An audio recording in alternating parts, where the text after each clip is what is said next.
Alright. Oh my god. Hello my little marshmallows and welcome back to Danganrompa. I am extremely late with this. I should have got this done, earlier. But I didn't. Because I was busy. Oh my god. I think today is like my bad luck day. And now I'm just praying to anyone that nothing bad happens right now. That's a story of what happened today. Anyway. Like, it is a legit story.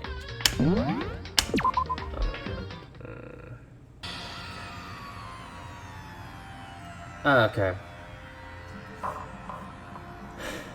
I know I'm not like very happy-go-lucky right now. It's because like one, I had to get a project done, and I was planning on getting a lot done today, and hopefully keep making sure I can get through a lot. But no, my project malfunctioned twice, and I had to run to my job to get it, to make it on time. I made it on time, good, but my project took a bust. I then had to run back to my art studio, my campus. Luckily, the professor wasn't there, which is yay, but at the same time, I could have wished I had someone to help me to make sure nothing happened again. So there was another bus. Now the project is actually finally complete. I just had to get down to the nitty-gritty about it. And yeah. But now I finally have my mold and casting. I'm ready to do so. Now the one thing that did take a giant bite out of my day was on my way back to my dorm. I lost my key fob. My key fob that had my campus-wide ID on it. And that's kind of important if I want to get into my dorm. Or buy anything with my money. So yeah. That sucks. Entirely.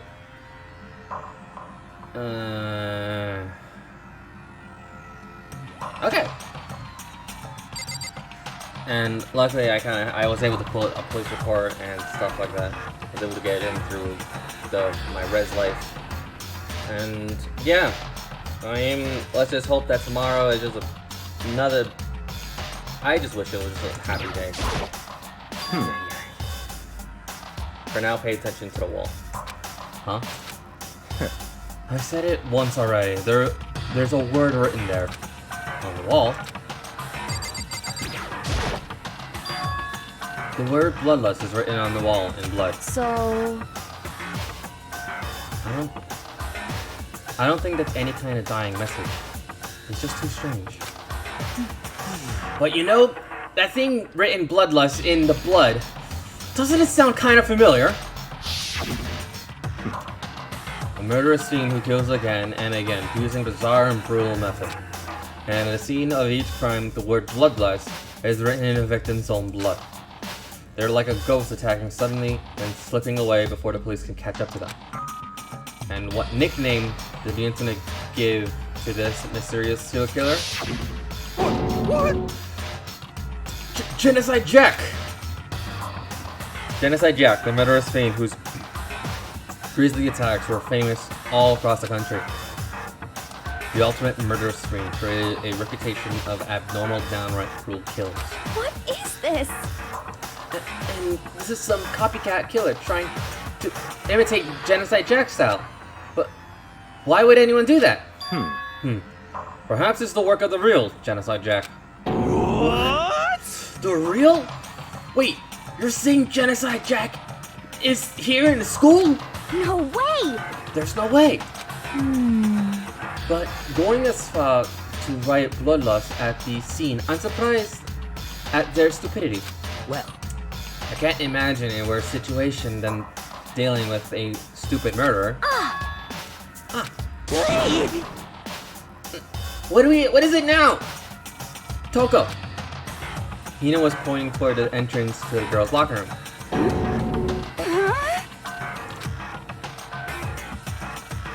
Toko was the last to arrive, and now she is just standing there. Why? Why? Why? Why? She fainted. That not sound good. Toko? Hina rushed over to the collapsed Toga and started trying to shake her awake.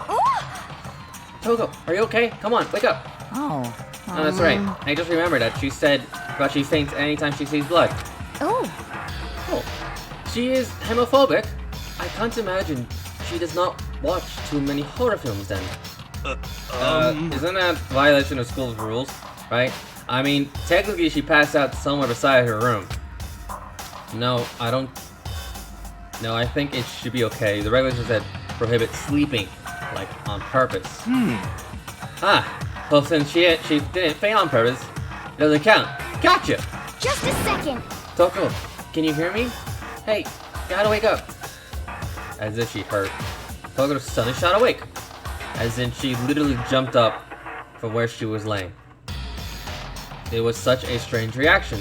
I was at a total loss for words. She leaped straight up into the air, changing her stance as she did. In no time flat, she's just standing there. Ignoring the physical contortion she had to go through, her motion was totally haphazard. Huh? Sorry about that. I was just shocked, you know? It happens, right? Was I the only one? Toko, are you alright? I'm fine. I'm fine. Whoa, is that a dead body? Hey, are you dead? What the heck? She must have hit her head real hard when she fainted. The world has a front and back, a top inning and a bottom, a sea of truth and a web of lies. Well... Is that quite concerning? I mean, she sounds completely different. No, everything's fine. At least her stuttering's all gone. That's good, right? I see! It's clear to me that everything is not fine. Your eyes seem strangely vacant. It might be best if we take her back to her room for the time being. So, I don't mind taking her, but could someone help me? If you need, I don't mind. Taka, would you help me? She totally ignored me. Very well. You take care of the girl, and the rest of us can begin the investigation right away. Can I assume nobody has a problem with leaving Sakura and Mondo on guard duty again? But hold on, rushing into the investigation? The mastermind isn't behind that. After what happened last time, surely you realize that. Oh, hey! Thanks for the follow-up. 0nobody7. Thank you. Don't make me repeat myself. There was no question that your hero was murdered by someone among us. Isn't that right, Monokuma? Of course! Right as rain! But don't take it as a bad thing, it's just a fact of life. Because that's how graduation works. Then it happened again. Is that what you're saying? That another one of us killed? Fellow classmate? What? Does that freak you out? You guys got no balls. You know that? Is there nothing down there at all? Well, I'll let you pray to mine if you want. Okay. Actually, I don't have one. I don't have any either. Sorry. Stop talking. Stop monologuing and give us what you came here to give us. You did bring it, right? I sure did, chum. It's the Monokuma file! Allow me to present the Monokuma file. The next Monokuma file. I know how much you must be looking forward to it. See ya later! So please do You're very tip-top best on this investigation. No way! Excuse me? Do we really gotta do another investigation? Examining the corpse of one of our friends? Having to suspect all of our other friends? Why? I hate this. I can't take it anymore. Oh no! I hate it too! Help me! I had enough. I'm getting out of here. Hey! Where do you plan on going? There's nowhere to run. Such ignorance. It's accepted already. After all, blood is just liquid, and a dead body is a simple object. You are very enthusiastic about all of this, are you not? Naturally. How can I not be? If we do not unmask the culprit, we all die. That's true, but jump into it so soon? What? What, do you want to die? Such ignorance. Fine, then go die and us. Then go off and die somewhere. Right now, go ahead, you're a waste of space. Jesus! Byakuya! Jesus! Damn you! A dead body is an object? Piece of shit! Chihiro wasn't an object! Show a little respect or I'll beat you! Summon to you. Calm down. I cannot read when I'm like doing voices. Everyone stop bickering. Listen, there isn't some truth in what There's some truth in what Byakuya said. Kyoko, Because if we don't solve the mystery and find the killer, our own lives forfeit. And if Byakuya is right, then Genocide Jack is somehow the one who killed Chihiro. that's right. Then unless we do something, more victims could start piling up. What? Forget about the victims. If we mess this up, we're all dead meat. Hey! Hey! Hold on! Hold on! If that's your worry, why don't you... You don't gotta worry any longer. In any one killing game, the guilty partner may only kill a maximum of 2 people. But I don't remember any rules like that. Actually... I just came up with it. I mean, if one person went around killed everybody, your lovely student life would be all over, right? The new rule has been added to the regulations menu. So then... In that case, why not limit it to 1 person? Hey! Well, in a good mystery, you don't want to miss out on at least the potential of a serial killer angle. Just 1 would totally murder that possibility. Punishment is waiting for you. Farewell for now. I'll catch you guys at the class trial. I cannot say I understand his thinking, but if we can kill up to 2 people, then 1 more person's life could still be in danger. Which is Interesting. definitely not good. We need to uncover the culprit before something else happens. You son of a bitch! You need to shut the fuck up! So, Well, for now, Taka and me are gonna drop off Toko off at her room. Nice. I'm gonna get dropped off. there is nothing to be done. We don't have time to stand around here. We must begin our investigation. Tot sweet. If we do not solve the mystery of who killed Chihiro, Is that okay? then we will quickly follow her into the afterlife. That's true. I hate this, but if I want to survive, me and everyone else, we have to do it. We don't have any other choice. First of all, I checked the Monokuma file to see exactly what's going on. The victims was Chihiro Fujisaki. The time of death is estimated to be around 2 a.m. The body was discovered in the girls' locker room. The girls' locker room on the 2nd floor of the school. The cause of death was a blow to the head with a blunt object. She was killed instantly. That's all it says. Well, it's not like there's any point in complaining about it. No matter what, I gotta do what I gotta do. Monokuma file is added to the truth bullet section of your handbook. Hey Makoto, do you have a second? Huh? Did you need me for something for me? Naturally. Of course. Life without purpose is quite dull, you know? So, what did you need? I'm going to let you cooperate with me during my investigation. Huh? What? I'm purchasing your talent. The same talent which allowed you to solve Sayaka's case. Solve? No, I just... Stop talking. You seem to have some limited use, which is why I have chosen you. You should be honored of contributing to my investigation.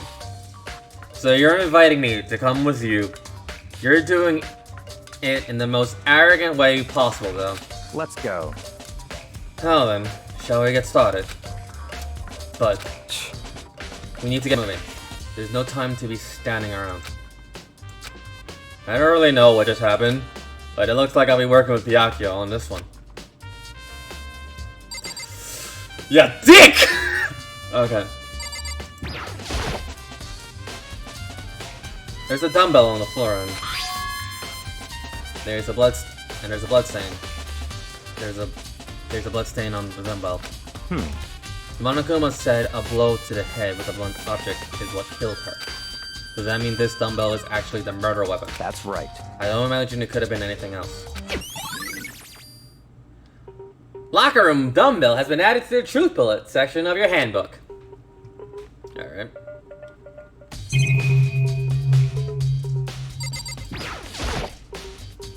There's fresh blood on the carpet. It must have been splattered with blood during the murder.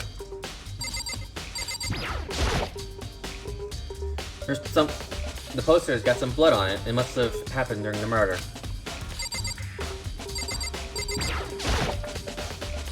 The word bloodlust is written on the wall. What's the meaning of it? What's the meaning behind bloodlust? I can feel the life draining out of my own body. It's a dead body. Chihiro's dead body. Very strange. But the more I look at it, the strange it all seems. This must be Genocide Jack's handiwork. Well, but we're still not sure he did it. Is that what you want to say? I wonder about that. Oh wait, that was his, not me. Okay, let's see. Is there anything else I can check out? Yes. Surveillance camera, that's the one I was watching Shiro killed. Okay. I use his locker room all the time. Now it's become the site of Chihiro's death. But why was she killed in the locker room? Actually, if you think about it, she could have been killed somewhere else than carried here. She was very light, that is true. But it would be hard for someone to carry her. But still. Well, I think she came here on her own by choice. What makes you say that? She'd been talking a lot about how she wanted to get stronger. So you're saying she came here to get exercise? But according to the Monokuma file, apparently she was killed around 2 in the morning. Would she really have been exercising that late? perhaps. Hina and myself are usually in the locker room during the day, so she was probably avoiding it then. Avoiding it? Although we invited her to join us more than once, she never showed up. So I can assume she was trying to avoid us. But instead, she came to exercise in the middle of the night. However, Perhaps, but it's difficult for me to imagine she would have come along. She did want to start exercising, but she specifically mentioned she couldn't do it by herself. She needed support from others. So you're saying she could have come here in the middle of the night to train in secret, but that she also would have come with someone else. It's a possibility, I think. Awesome. Oh wait, Mondo. Dude, that dude had a real complex about being weak. You heard Ichiro talking about that alright? All I need to get stronger. Yeah, I remember she said that more than once. Sure did. Which, I guess explains the trip down here. But did she really need to get stronger that badly? You already mentioned it, but... she was a girl, after all. Most girls aren't all that strong. I don't know, man. Haven't really thought about that stuff. Because of Chihiro's complex. I can't help wonder what it might be. Now I believe it's time for us to move on. Huh? Already? What? New clues won't magically appear by standing around here, and we need to check every aspect of this case. That's true, but... Let's go. if you're satisfied, let us proceed. You're so pushy. I got caught up with the wrong person this time. Yeah. So, this is our next location. Huh. This place is related to the investigation? Figure it out yourself. It's no fun if you don't do it right. I want to hurt you.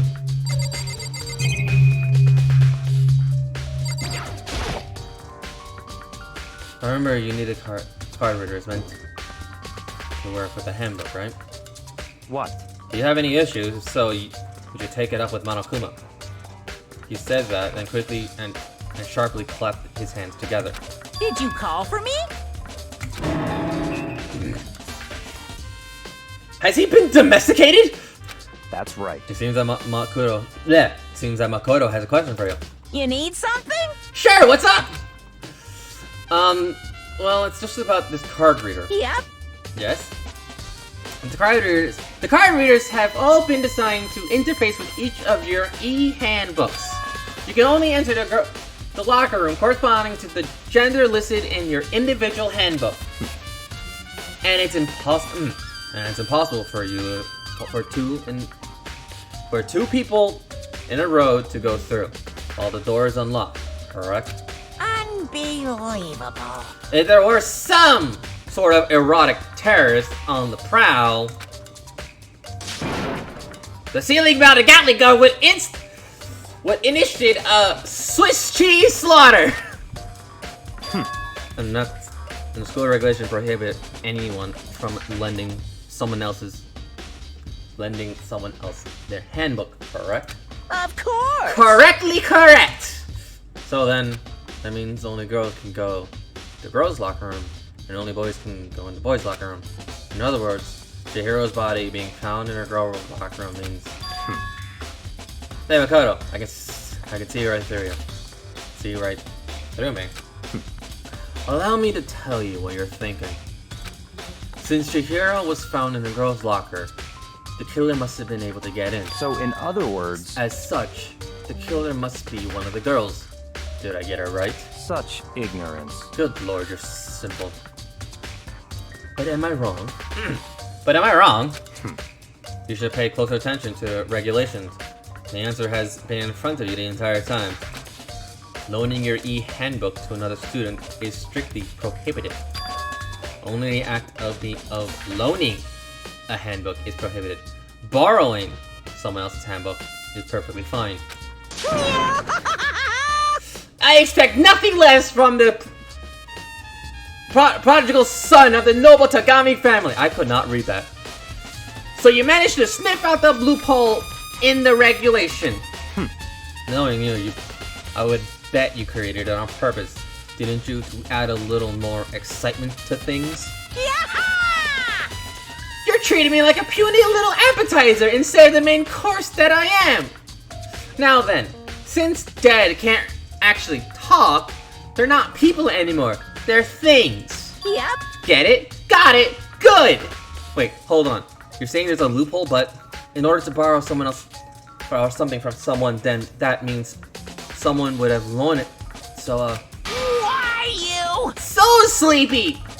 Just listen. You make me want to pass out. Be more like Byakuya and get your poop together. Unbelievable. Or else I'll charge you with criminal negligence. No more questions.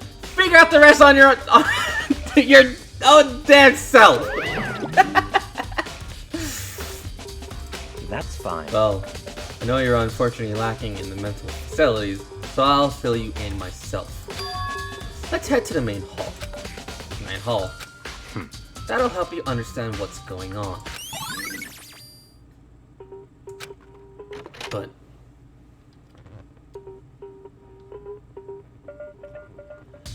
we came to the main hall.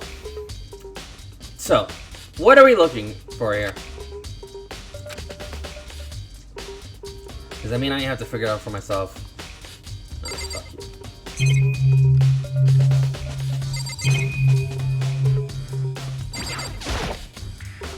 There's an email lock here. Could be something inside. It's an e-handbook! No, wait, there's 3 of them. But what are they doing here? So, you finally found them. Huh? Did you know these were here, Byakuya? I happened to find them by chance myself the other day. It seems there's a system in place where the handbooks of dead students get delivered to this mailbox. So then, these 3 handbooks belong to Junko, Leon, and Sayaka. So go ahead and confirm it yourself. I immediately returned one of the handbooks, and when I did... Ow. You're right. This is Sayaka's handbook. Now do you understand? This is the key to the loophole that I repeated earlier. Yeah, I have a feeling I'm starting to get it. You should pay attention to the regulations. Loaning your handbook to another student is strictly prohibited. Only the act of loaning is prohibited. Borrowing someone else's handbook is perfectly fine. I see. Yeah. Now you mentioned it. Now I understand. What? Hold on a second. What's wrong? Very strange. That's strange. One of the handbooks won't turn on.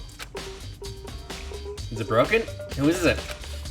The other handbook showed Junko's name when I started up. Then the one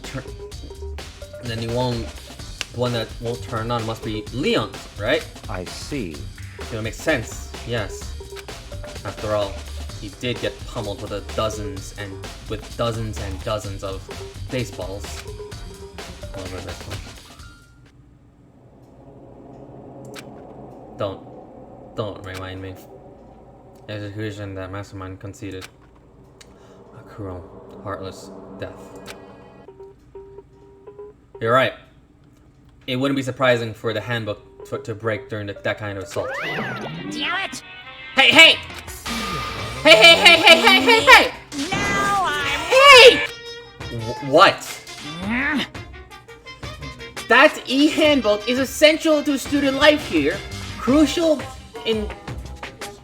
integral, instrumental, a super big deal. There's no way it would break that easily. But it did. That's impossible! If I say it wouldn't break, it wouldn't freaking break.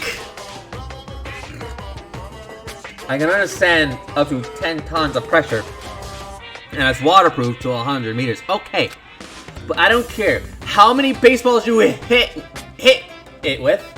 It won't do crap. Oh, but even my amazing handbook does have one single weak point. It does. I can't hear you! But it's a secret. I wouldn't want you to go breaking any more handbooks. What? And Leon must have broken it somehow without realizing it, what his weakness was, right?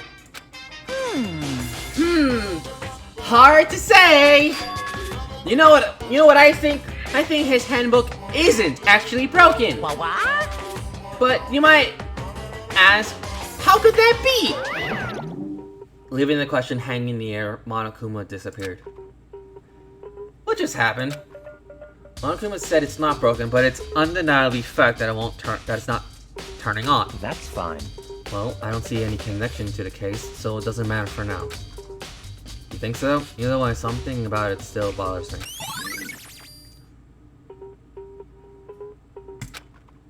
Okay then, this should be enough to get things rolling.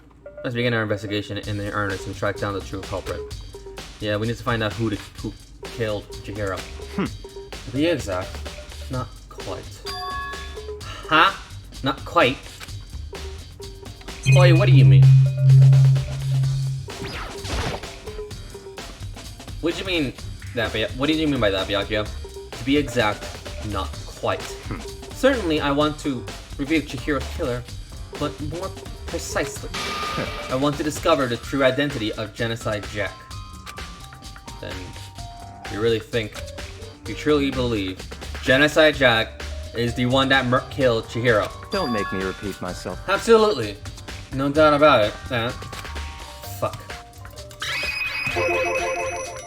Is there any proof? There's somewhere I like to take you. This will provide all the evidence you need. It's all clear. Evidence that Genocide Jack is the one that killed Chihiro. Evidence? There's something like that, really? Ah! Hey, you! Oh, big trouble. Need your help. I don't have time to We're play busy. with you. Leave us alone. Cause But it's an emergency! Emergency! Come, please, you gotta help me! Please! This is a serious emergency. Please, you gotta help me. Just calm down, Hina. Cause, I mean... But, it's an emergency! An emergency, what happened? Well... Something's wrong with Toko. She's acting super strange. Well, I mean, was acting pretty strange earlier, right? What should we do, Byakuya? Very strange. Since it's Toko, I must admit, I'm intrigued. I suppose we can take a second to see what's going on with her. Are you sure? Don't make me repeat myself. I didn't expect that. I thought for sure he'd just say no, and that'd be the end of it. Yeah! Okay. Come on, hurry! Wait for us, Hina. Let's go. Looks like she headed to the dorms, to Togo's room, more likely. You're right.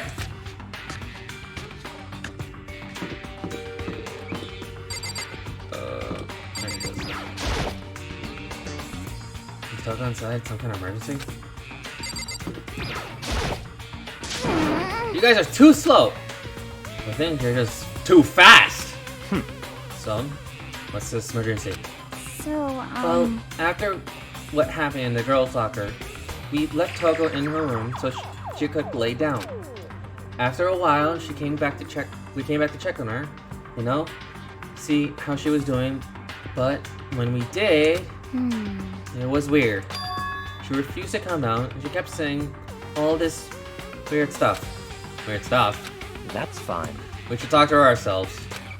Yeah, good idea. Oi! Toko!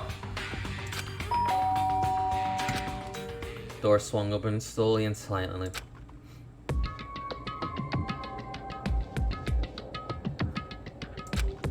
Holy crap.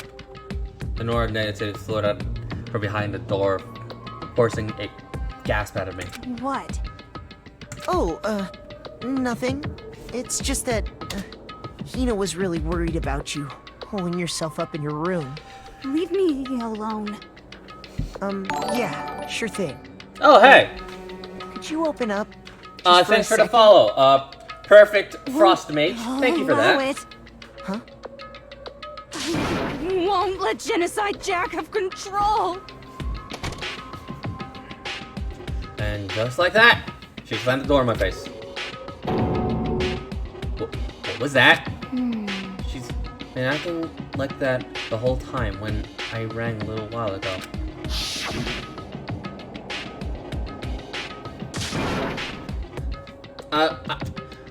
I'll drive the killer out. Drive out the murderous fiend. It doesn't make any sense, right? I was afraid to leave her in there alone, so I tried to bust her door down. But it felt like something was holding it shut on the other side. I couldn't even budge it. Loka was scared enough to even bar her door? Does she think she's the same? Does she think the same thing as Byakuya? Excuse me? Does she think the serial killer, Genocide Jack, really murdered Chihiro? Is that why Toko is so scared? But Whatever it is, I'm really worried about her. Is there anyone who might be able to persuade her? You! Oh, got her open. Hey, Byakuya. Do you think you can ask her to come out of her room, I mean? That's fine. Sure. Whatever. Huh? You're gonna talk to her, Byakuya? Wow, I guess you can be a nice person when you want to. Byakuya stood in front of the door, not making a sound, and pressed the door back. After a few moments. what do you want? Hello. Leave me alone. You're all so annoying. Bakula! It's Byakuya.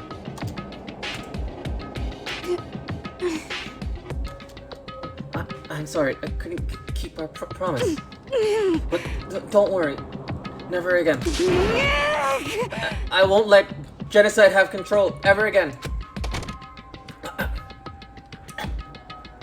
And with that, the door slammed shut.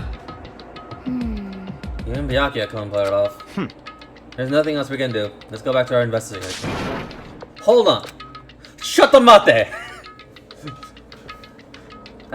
Hey, Byakuya.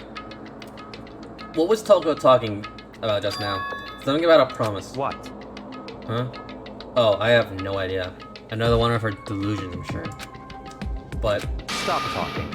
if I say I don't know, then that means I don't know. Just let Hina take care of her. Oh yeah. Okay.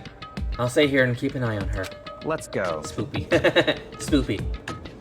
Oh, then. Let's go. Without waiting for a reply, Byakuya just sped away. Byakuya!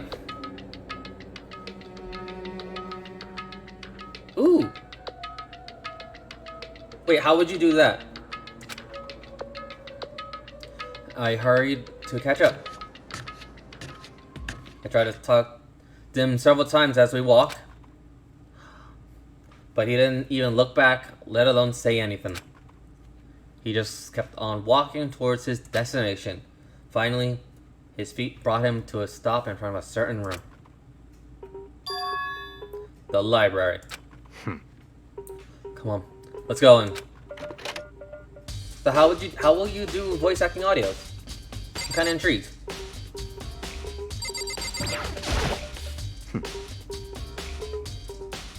Ooh, Raven. As in Raven from... Yeah, I know about your Hinata voice. Raven as in from Teen Titans.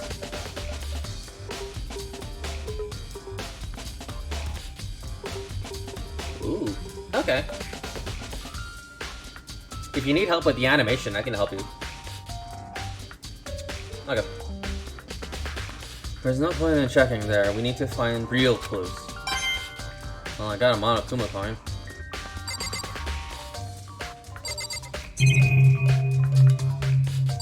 I'm just gonna click everything.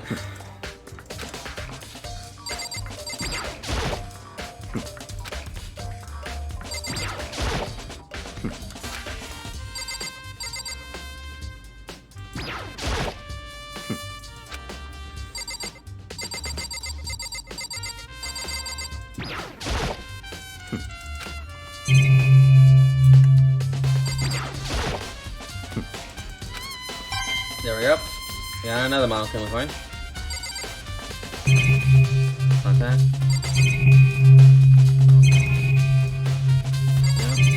Yep. Okay, Mr. There's a guy that wants real clues. Fuck me. No, fuck.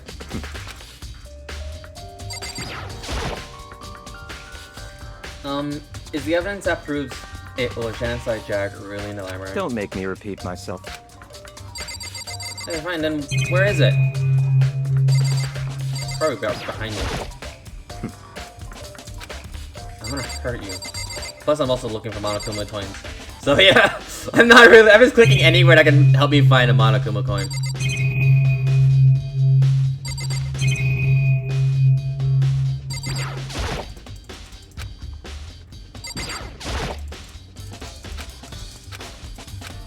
Not there, not there, not there, not there.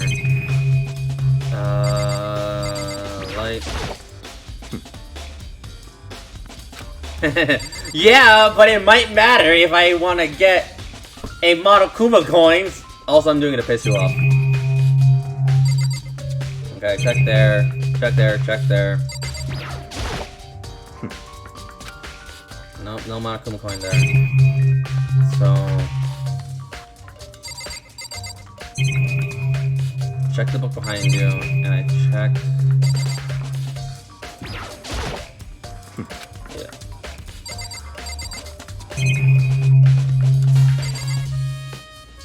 Okay, I literally clicked everything here.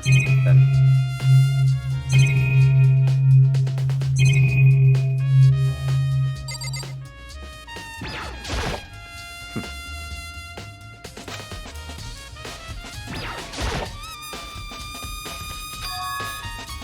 Okay.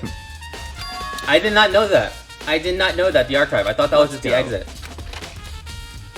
And also, there's no. I think I found all of the Monokuma coins in there. Am I using that as an excuse of me being an idiot? Yes. Yes, I am. So much dust too. So, in other words, I would say there's enough value in this place to endure the dust. Okay. Well. Alright, Light. Tell me where you are. Oh yeah, it's the same one using... Okay, so I'll use one right there. what? You ever a problem with that lamp? It was here before, then I moved it over there.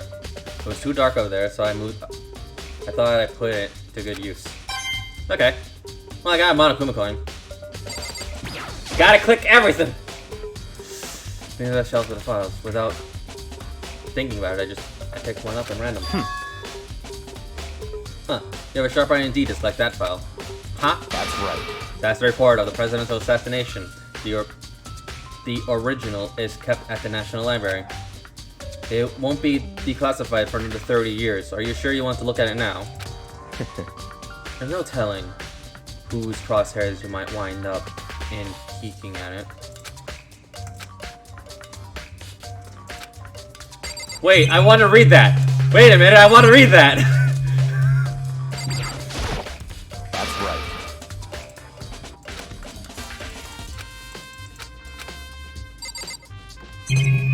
Okay, then give me this box.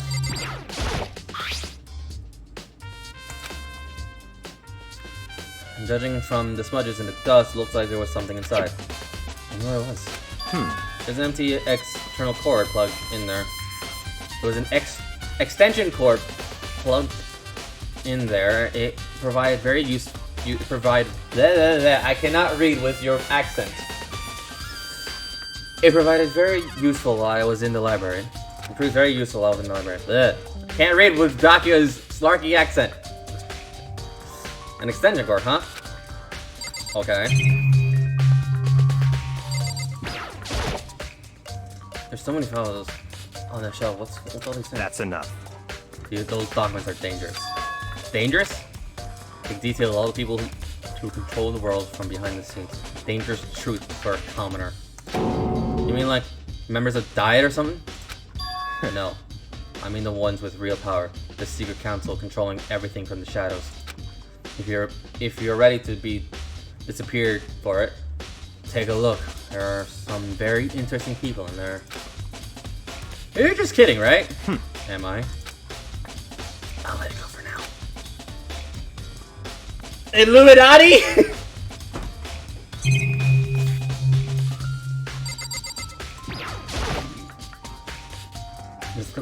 There's a ton of thick files behind. Oh, stuffed into the bookshelf.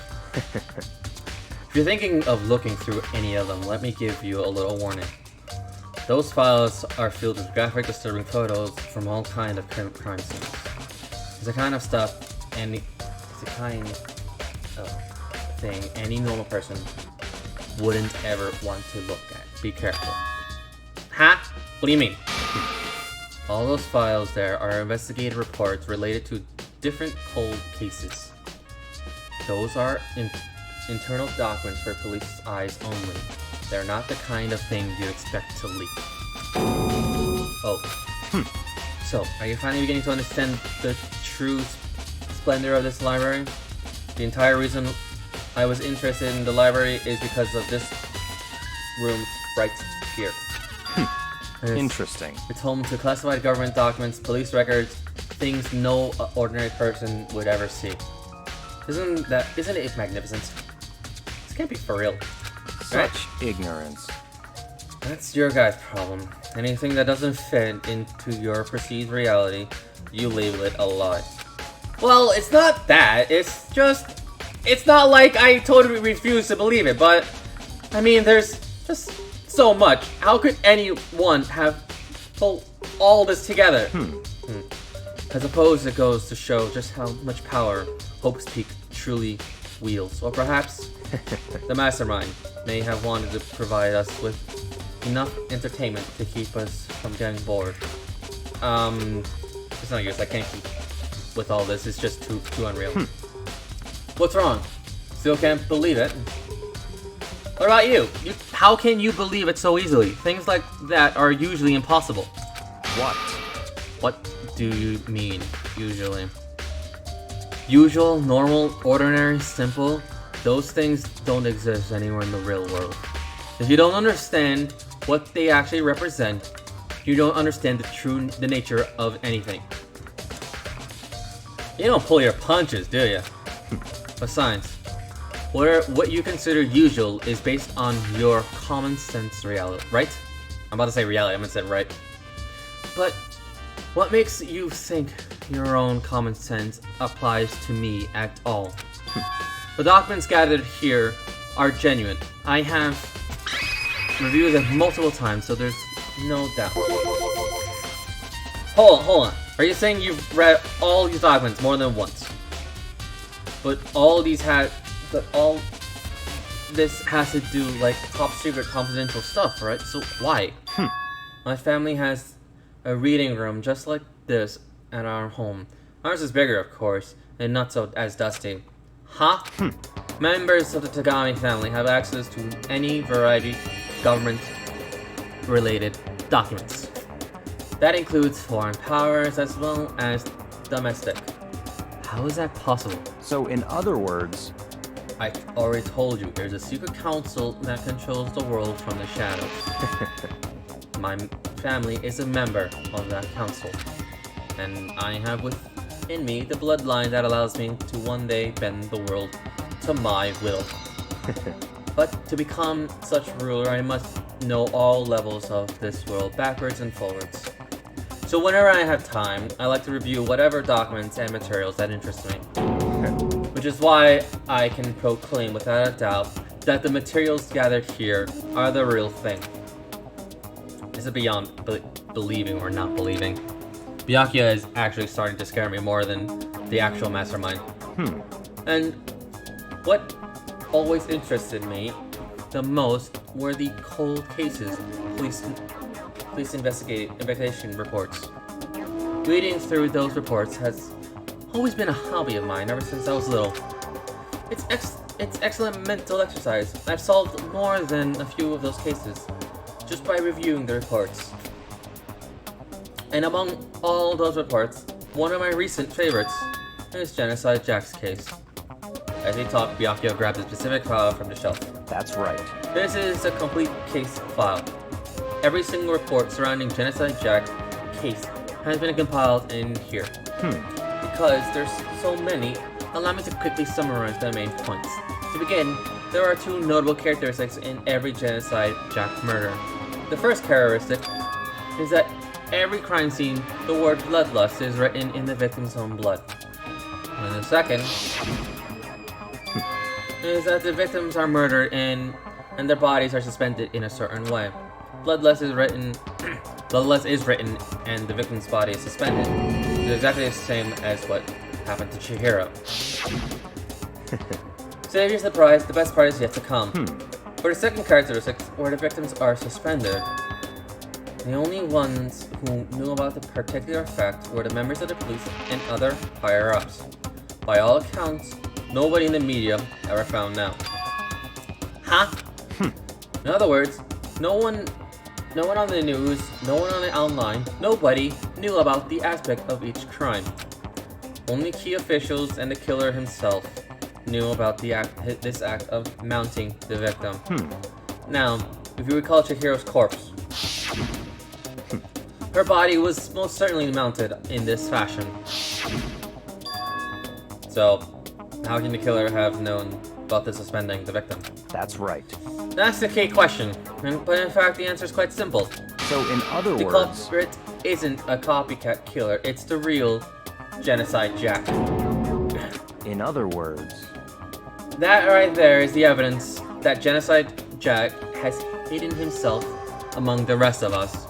And Genocide Jack really is such a brutal fiendish killer, really is walking around among us. interesting. Things are really starting to get interesting, aren't they? I never imagined a killer with such a reputation would ever become a part of our little game. Now, don't you think it would be good for you to take a look at what I've already seen? You might just manage to fret out a clue or two. Such ignorance. If you get down on your knees and beg, I might even show you myself. Jesus, you're a cocky dick!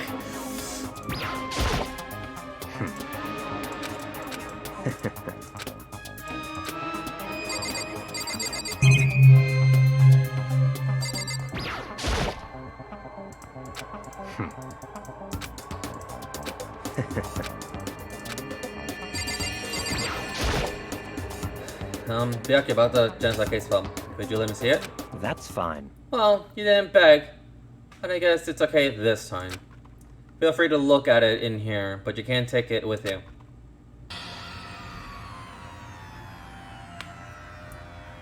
Byakuya handed me the file and I flipped through it with tense, nervous fingers. Suddenly, my hand stopped. I had reached a page where the photos from the scenes of each crime had all been collected.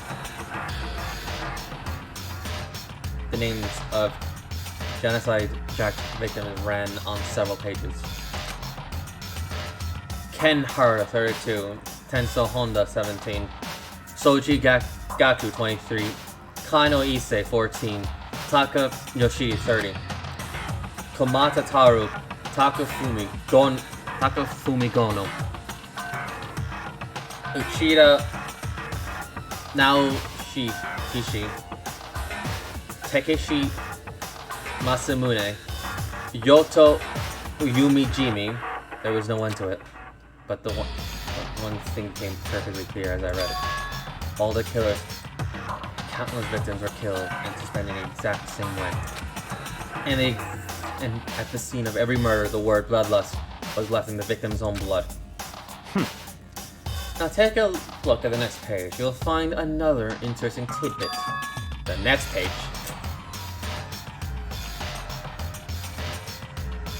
Profiling results. All of the crimes took place either on weekdays, at night, or during the holidays, either day or night. The most common time for killings to take place was a holiday in the afternoon. Besides, based on these facts, it could be suggested that the suspect may be a student. Evidence suggests that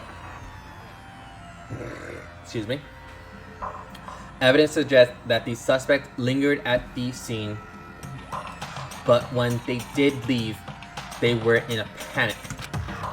Because an eyewitness has never come forward, it's unlikely there was any external reason for this. This confused behavior suggests that the suspect may have potential suffer from dissociative identity disorder. So in other words, the key point here is the culprit may well have a split personality. A split personality, like the tiny thing you see on TV. So I'm part of a totally unbelievable story, but this one is way more unbelievable than anything else up till now. Or maybe it really isn't, I don't know. I feel like my mind has gone numb. Genocide Jack has been added to the Truth Bullet section of your handbook. let's go. Alright, we should get going. Huh? Where are we going? Anywhere but here. We're finished. We finished up in this here, haven't we? Wait, Byakuya! As usual, Byakuya turned and left without another word. I hurried out of the library to catch up. Well, this is where we part ways. I have some things I need to take care of before the class trial. Huh? Just all of a sudden like that? I don't have time to play with you. Come on. Enough of your annoying misapprehensions. Did you really think we're going to be together the whole time? Take responsibility for yourself and do something useful. Move the investigation forward on your own. Goodbye. Well, goodbye. Just like that, he was gone. Just as quickly as he asked me to join him, he cut me off. And in the end, I felt like I was just some plaything getting tossed around. At the same time, I uncovered some really important clues thanks to him. Genocide Jack. He's the one that killed Chihiro. And that murder scene is one of us. But who is it? I have to find that out, no matter what it takes. And to do that, there's somewhere I have to go and investigate one more time.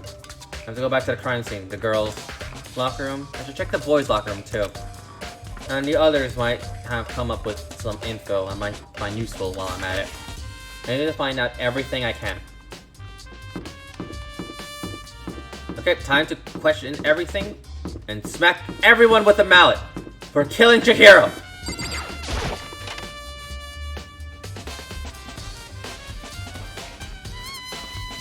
Oh, hey, first person to see. Da-da-da-da-da! Ding ding ding! Ifumi, I discovered the evidence revealing the identity of the culprit! I feel as if... Another stack increase for me! Evidence? What did you find? I cannot reveal that just yet. But I guarantee that what I found will steal the killer's breath from his lungs. Are you sure about that? Oh yeah, Miss Londonberg said she witnessed something worthwhile too. Really, what'd you see? Well, She refused to tell me. It's like when a girl bullies the boys she likes, right? Right? Okay, where's Celeste now? The warehouse by the dorm. The warehouse by the dorm. She was there, but at the same time, not there. What's it going to be? Okay, I need to check the one talking about real quick.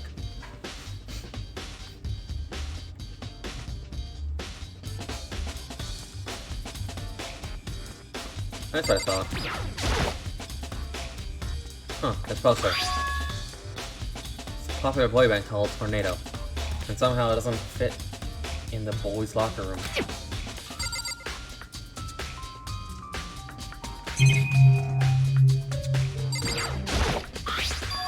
Oh, there's a strange change on the carpet.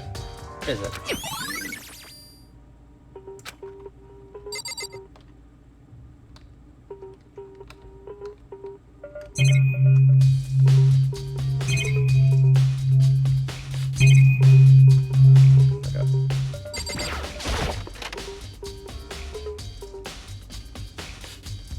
Whoops. Did I accidentally went in here?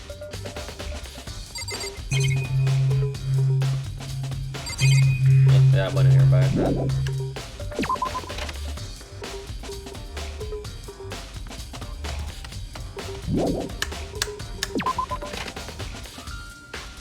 Okay, time to check out the girls' locker room.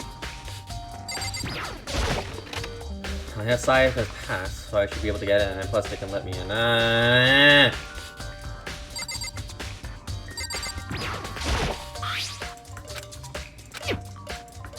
model was murder. Had to be a murder. There's blood stain on top, but it's gonna be.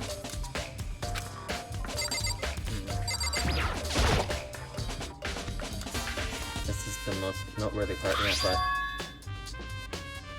the big-breasted swimsuit model's pretty noticeable too. The girls' locker room doesn't seem like that kind of place you'd find something like this. Oh, but wait, that reminds me, the poster in the other locker room is... That's right. There's definitely something strange about this. In the boys' locker room, there's a poster of the popular boy band. In the girls' locker room, there's a poster of a big-breasted swimsuit model. But the poster has been switched? But if they were, what reason would anyone have? Maybe I should talk to someone who knows a little more about the locker room. Oi, Sakura, Armando, let me talk to you or something. Let me talk to you two real quick. You spend a lot of time exercising in the girls' locker room, right, Sakura? Of course. I've used it nearly every day since it opened up. Sometimes Hina and I use it together. Okay then, let me ask you something. Do you think in the posters in the boys and girls locker rooms could have switched? I'm sorry. Sorry, I can't really say. I've never paid any attention to the posters. I see. However, But there is something that's been bothering me about the locker rooms. You see, I like to drink a little protein coffee every day, every time I finish exercising. Do you have protein coffee? In the warehouse. It's not the highest quality, but I don't have a lot of other options. I mix protein powder with the coffee and down a glass of it after exercising. Anyway, the other day I spilled some on the carpet in the girls' locker room and I left a stain. A stain? I don't see any stain on the carpet now. of course. Exactly. I noticed it earlier, the stain has disappeared. I can only assume someone came along and cleaned it up. But still, isn't it usually clean as if there wasn't... But still, isn't it unusual clean? As if there was never a stain here to begin with? That's what I thought. Oi, Mondo, you're next. Let me talk to you something. Let me talk to you real quick. Dude had a real complex about being weak. Yeah, I do remember something like that where I once showed badly. You mentioned it, but she was weak. She was a girl. After all, most girls aren't all that strong. I don't know, man. I don't know that stuff. Where'd it come from? Okay, hey, Kirigiri. Here you are. Hey, Kyoko. Have you made any progress on your investigation? Indeed. Generally speaking. However, But I have to get going. I have somewhere unrelated to take care of. Something besides the investigation? What is it? well, Nothing you need to worry about. Just concentrate on the murder. But so then, before I go, let me give you one piece of advice. You should examine Chihiro's body one more time, thoroughly. And also her handbook is missing. You might want to determine its whereabouts. goodbye. That's it. I'll pray for your success. And with that, Toko turned and left the girl's locker. I guess I'll take another look at the body then. Chihiro's handbook is missing. That's definitely worth something about. Alright. I'll talk to you real quick. After X, Y, and Z. Kyoko said I should examine the body one more time. I know she said thoroughly, but I do have my limits. I better give it a shot anyway. Let's see. The hero's hands are bound with what looks like some kind of rope. The rope used to help her up in some kind of crucifix position. Huh. This rope's a plug. Wait, so then this isn't rope at all. The more that I think about it, the more it's not the only thing that concerns me. Fatal injury was the blow to the head, which means someone struck her in the head in order to kill her. That's right. There's an issue of being suspended and the fatal blow. At first I didn't see any reason to think too much about either of them. But seeing look, something does not quite right. What does this all mean?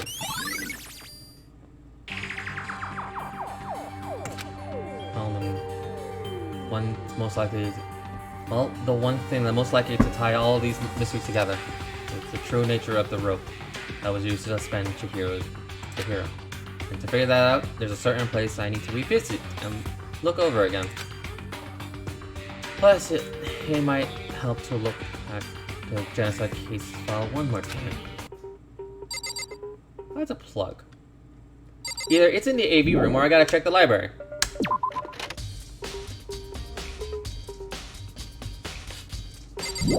Okay. I need to talk to everyone. Okay.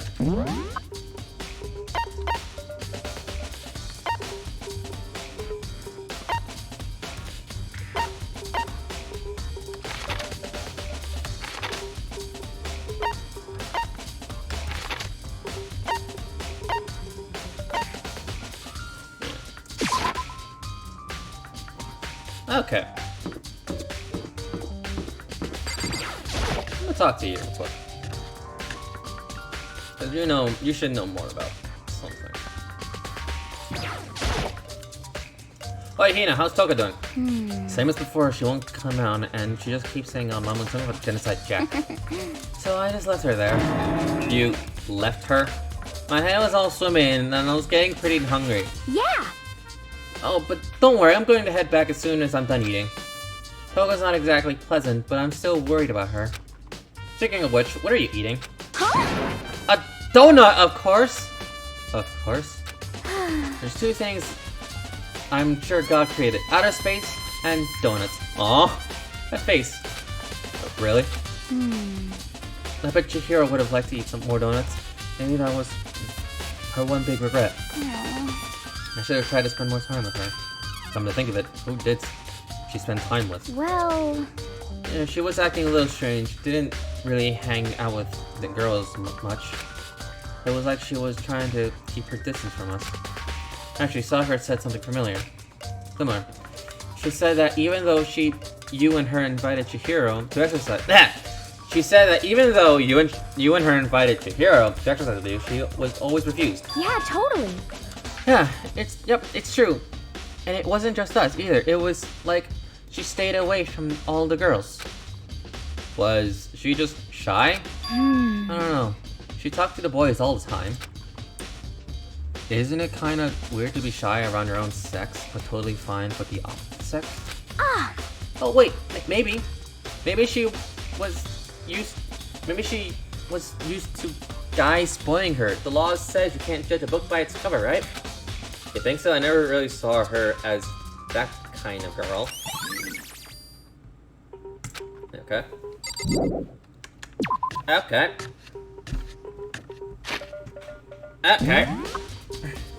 Okay. I checked you.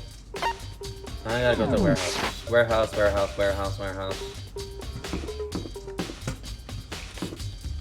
That's the bath. That's the laundry.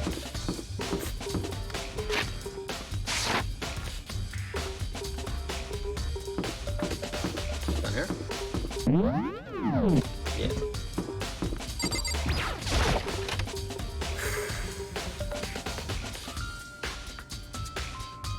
Oi, Celeste, let me talk to you. Celeste, what are you doing in here? This sweaty house is amazing. It has absolutely everything one might need to live a full life. From food to clothes to towels, there's an endless supply to choose from. I see, but have you found anything related to the case? Most unfortunate. I knew you were gonna ask me about that. I thought talking about the warehouse itself might misdirect you, but I see it was pointless. Then you did find something. Very well. I'll tell you, and only Actually. you. Last night, I saw her here. Chihiro was in the warehouse. What, really? Indeed. Yes. This was right before midnight. Nighttime. What are you doing out this late? Oh, I was just... Are you planning to go exercise, perhaps? What? How did you know? Because I can see a blue track jacket sticking out of that duffel bag you're carrying. Oh. Oh, you're right. Thanks. Well, I'd better get going. I'm kind of in a hurry.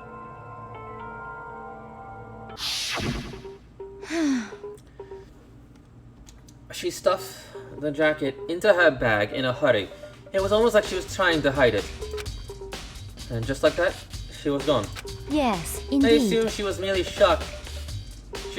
I assume she was merely stocking up to exercise in the morning, but it would appear she ignored the nighttime rule and headed directly to the girls' locker room. If she hadn't broken our rule, none of this ever would have happened. You get what you deserve, I suppose. So apparently, she went to the girls' locker room late at night in order to exercise without anyone knowing. But that's the strange thing is, there was no trace of a jacket or duffel bag Celeste said she saw Chihiro carrying, which would mean the killer would have gotten rid of it somehow. Alright. This just adds more and more shit together. Okay. Let me check in here real quick. Maybe I'll find something.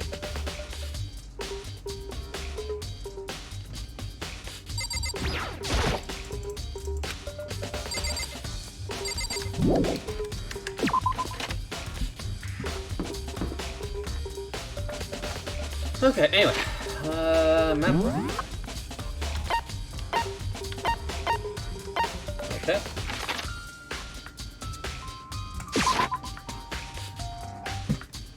Oi, moral compass. Can I talk to you real quick?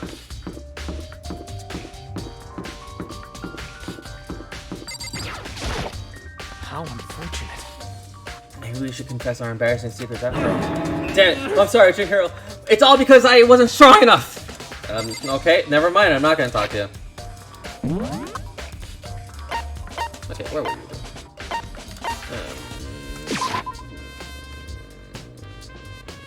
Here?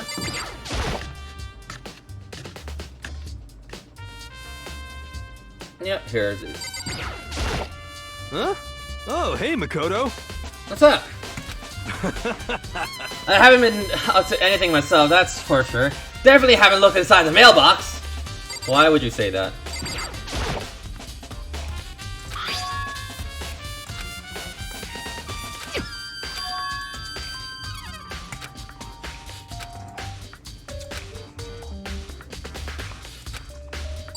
Okay, that's kind of bothering me.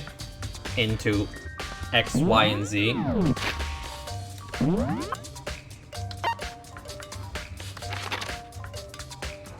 Okay, let's see.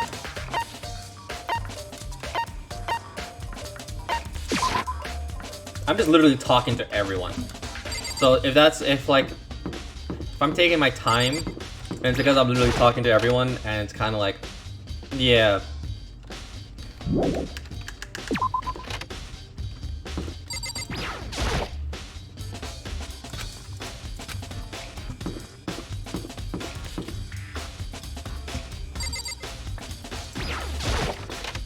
I know I need to check out the library and the case one more time. I think that's what he said. That's what Makoto said. Anyway.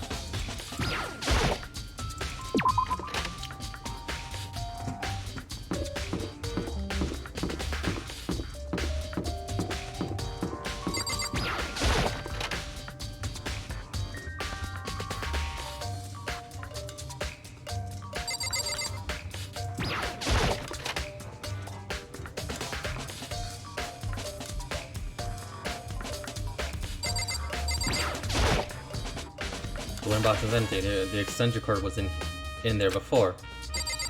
Yeah.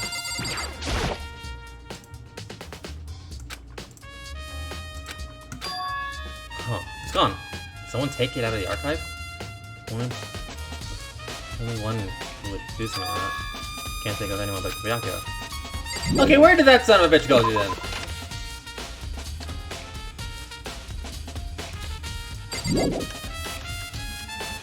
There's still more I need to check.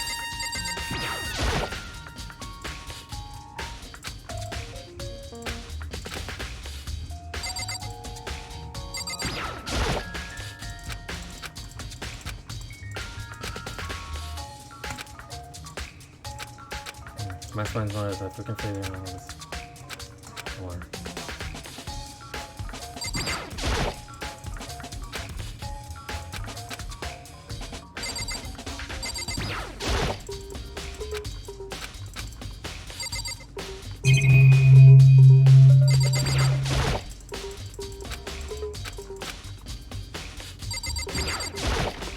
why would you want me to stay in here?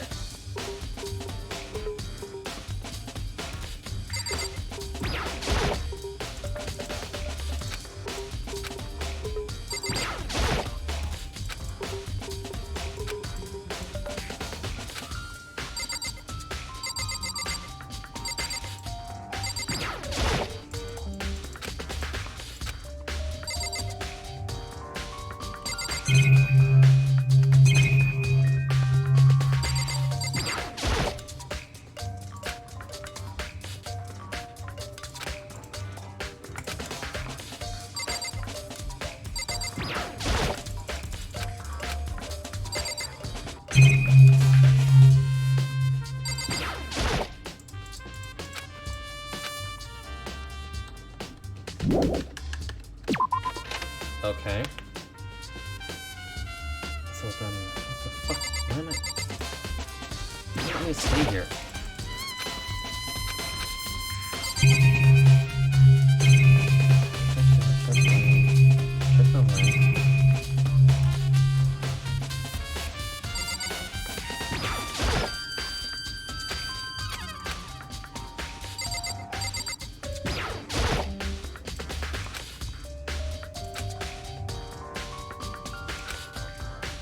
Oh, here we go. The last time I saw it was definitely on, and it was definitely right here.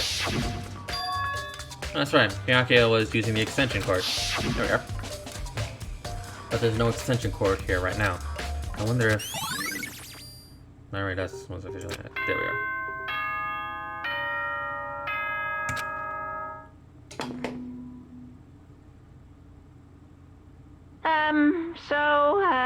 I'm getting tired of waiting. Shall we just plunge right in? It's the moment you've all been waiting for! The class trial! You remember where to meet, right? Please go through the red door on the first floor of the school. See you soon! Begin the class trial. Or, it's about to begin. It's right there.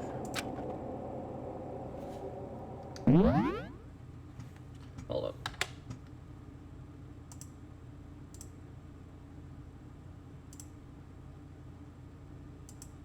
Okay.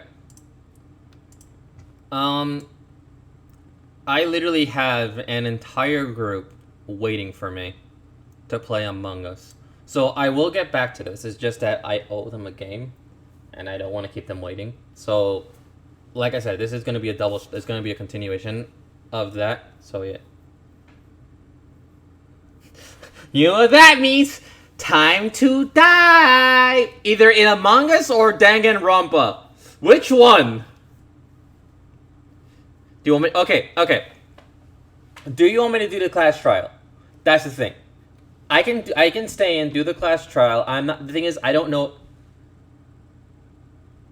The thing is that, like, I don't know which one I should do. The thing is, I'm going to do the class trial today.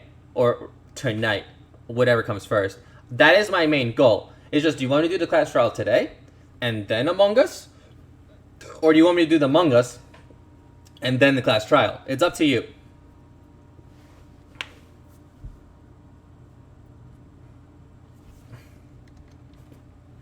Because I'm really concerned, because I'm not sure I gathered all the evidence, in a sense.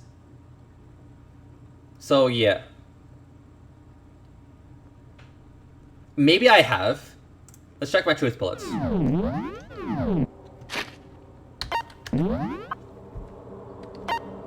Okay, I got the Monokuma file 2, the Sakura's file, the locker room dumbbell, Mondo's account, card reader, the main hall E handbooks, the broken E handbook, Genocide Jack's case file, Aoi's account, the boys' locker room carpet, 2 locker room posters, Chihiro's E handbook.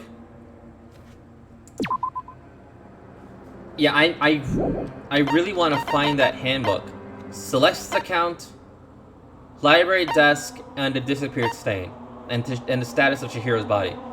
I want to see if I have all the evidence. So if you think I'm missing an evidence, tell me right now.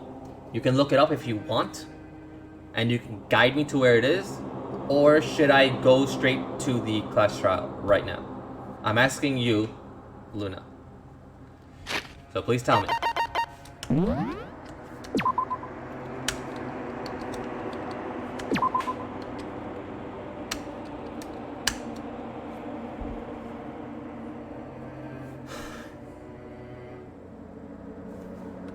Let's see if I can watch the anime. I did watch the anime! And I'm trying to remember every second of it.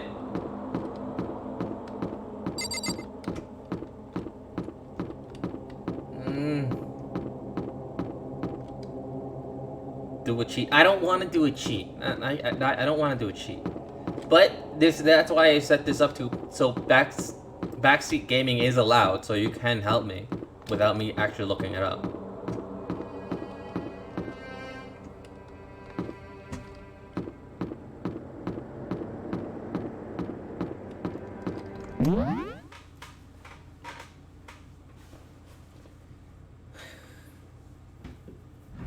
Also, I need to make sure where my phone is. Oh, 1 second.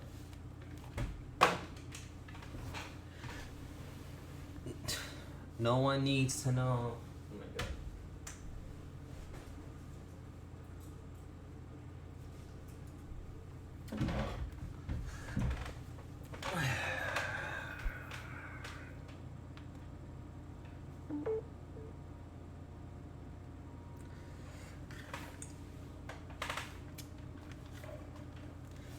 JK, I don't know what to do.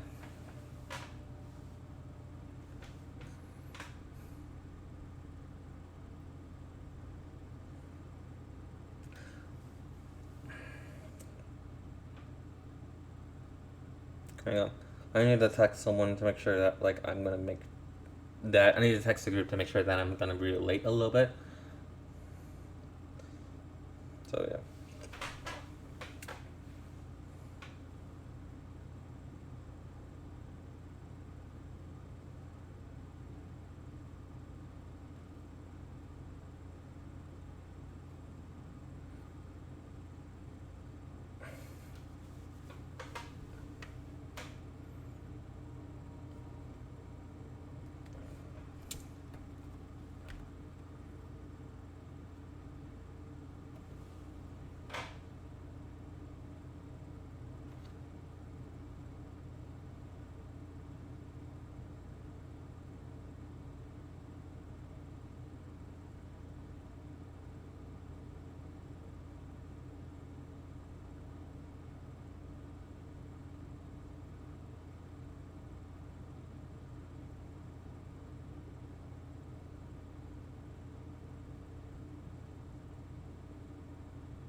No.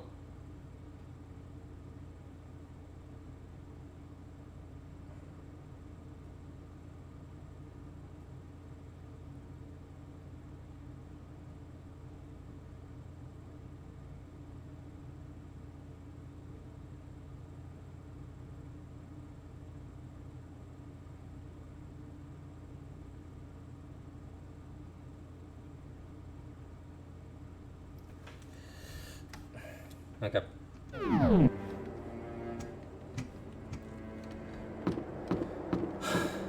I think I got everything.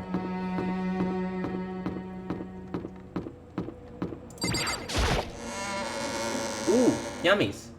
That's good. Ahem. Is everyone ready, or what? Am I blind, or are we missing someone? Yo. Yo. Yeah. Toko's not here. Huh? And Toko is... You really don't remember? Come on! Hold up.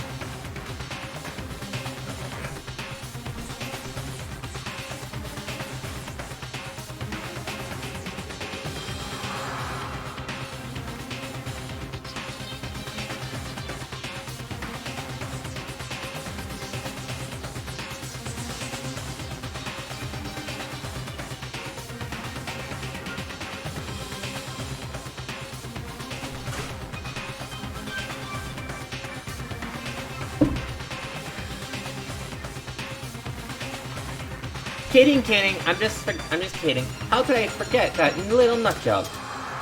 She's a crucial part of the class trial this time. What are you gonna Okie do? dokie. I'll go ahead and drag her out here, kicking and screaming. Just one moment, please. And just like that, a few minutes later, she reappeared, dragging Toko behind her.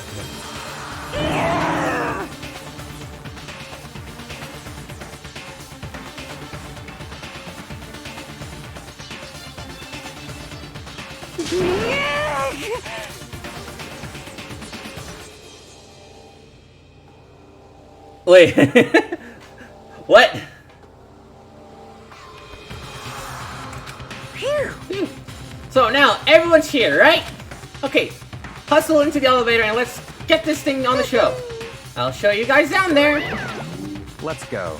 Shall we? So, shall we get going? It's time to find out who killed Chihiro. Chihiro Fujisaki. She was so gentle, so calm, and meek. Nobody had any problems with her. Someone made the choice to kill a girl like that. And the murderer is one of us. Someone's standing right here. Hey, come on. Fucking Togo. It's got her to lock up.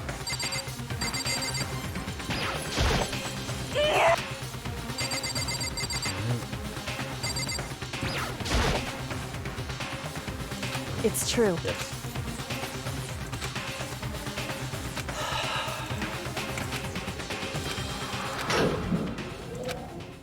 I am literally going to have to use all of Chihiro's skills.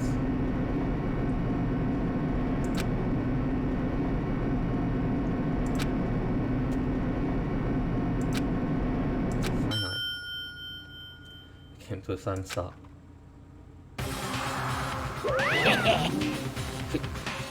What do you think? I rejected it. Isn't it fresh? Isn't it so exciting? Don't waste our time with the questions. Let's get this over with. Very Good. nice. You're ripped, raring to go. Gotta say, I do hate it. Not at all. Well, Okay then, let's get the show on the road. Grills, Everyone please chills, find your assigned kills. seats. And then, the curtain opened once again. A deadly judgment, a deadly deception, a deadly betrayal, a deadly riddle, a deadly defense, a deadly faith, a deadly class trial. Yeah, let's save. I'm only gonna save just once in case, like, I do fuck up. Set skills. Cheat code. The time limit doesn't decrease, even if you shoot a statement with the silencer. Even if you shoot a statement with a silencer. Effect during non-stop debate.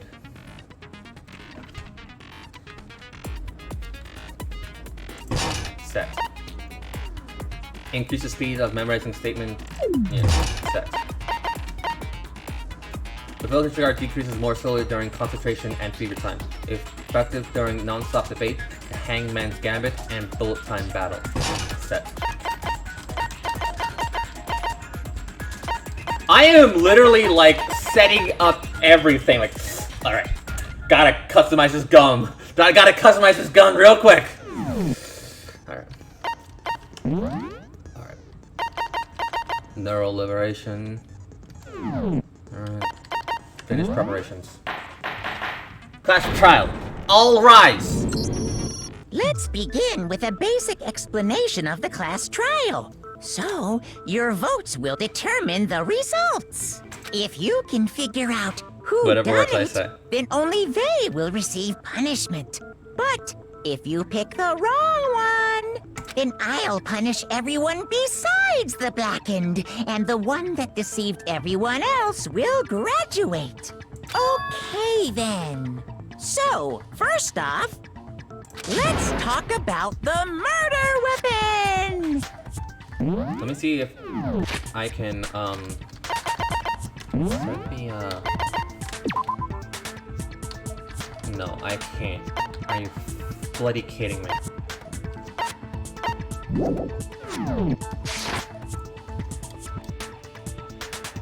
First, we have to make clear what was used to deliver the fatal blow.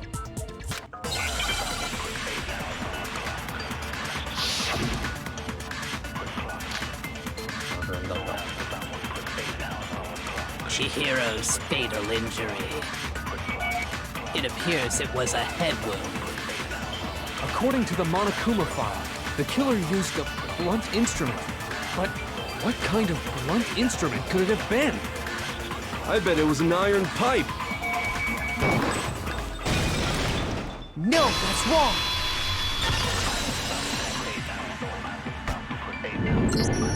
Can we agree that the object that dealt the fatal blow was the dumbbell, found at the scene of the crime? It was covered in blood, and there was nothing else at the scene that could have caused that kind of injury. And the wound on the victim's head is consistent with the shape of the dumbbell. As far as I'm concerned, there's no mistake and no room for doubt on this one. You looked at her head wound? Yes! That's so creepy! If you don't mind, I will proceed from here. Let's move on to discussion of the culprit. Although, I believe the criminal behind this heinous act is already quite clear. What? For real? Chihiro's killer is the fiendish serial killer, Genocide Jack. Genocide Jack, the fiendish killer? Do you really know Chihiro? New element has been added to non-stop debate. Would you like to hear more? Absolutely! Always run the tutorial! If you get that reference, then you know red versus blue. At this debate, white lines. The truth bullets will disappear if you hit these lines, so think of them as obstacles in your debate. But there's a way to keep these white noses from getting in your way. Press the right mouse button to attach the silencer, which you can use to shoot down the white noise. However, if you shoot an actual remark with your silencer instead of the white noise, the time limit will decrease, so take careful aim when you have the silencer out. Oh, but if you... but if your action is yeah, that's the reference. If your action is set to gentle, white noises won't appear at all. In which case, you can forget about the silencer and just focus on the situation in front of you. Well then, good luck and have fun. I don't remember what I said.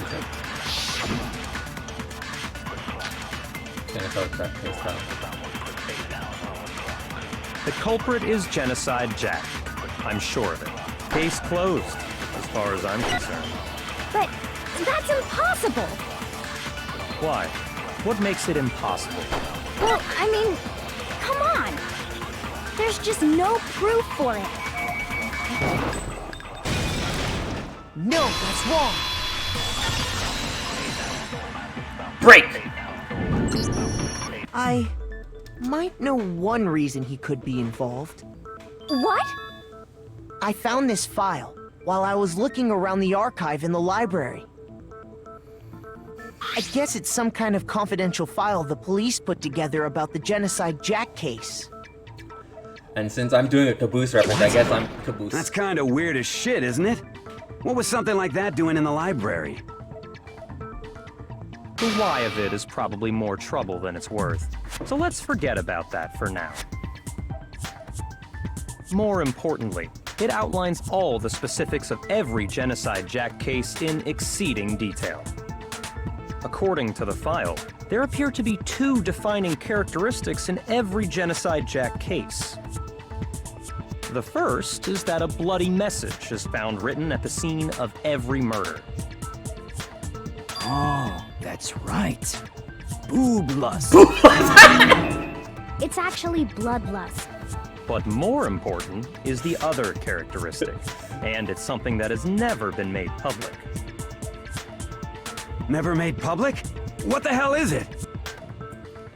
Why don't you tell them, Makoto?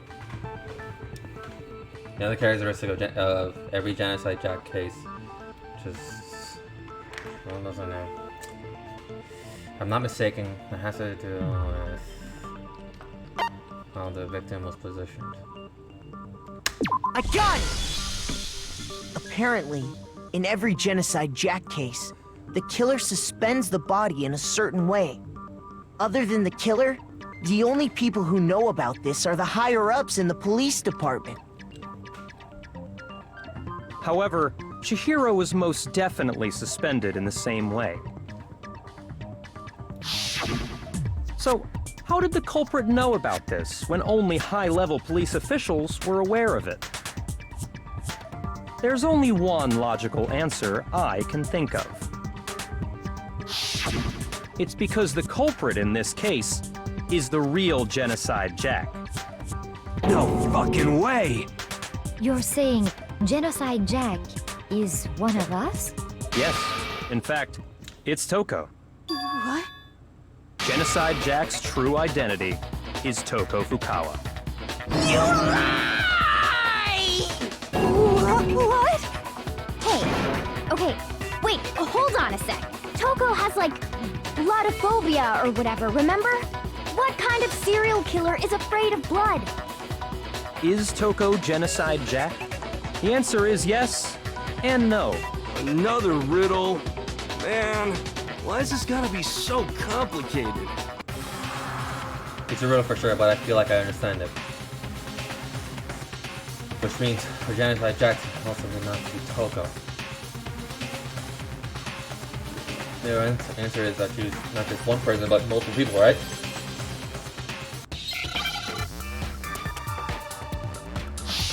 Hangman's Gavin.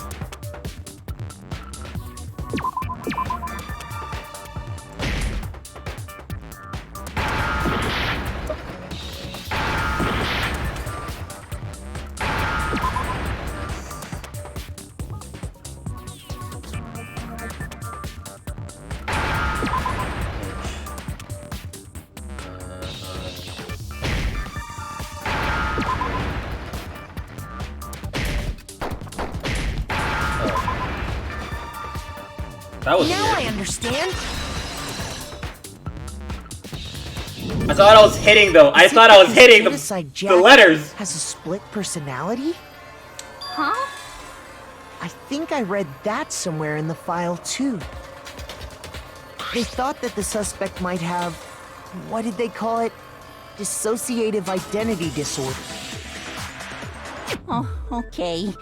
But still, to go and say that about Miss Fukawa is... Perfectly acceptable. Toko's strange behavior after seeing the body is proof enough that she has a split personality. One thing that shows up her behavior changed. I got it! You're talking about how she started acting totally different than usual, right? That's right. Think back. She fainted when she saw Chihiro's corpse, and then, when she woke up...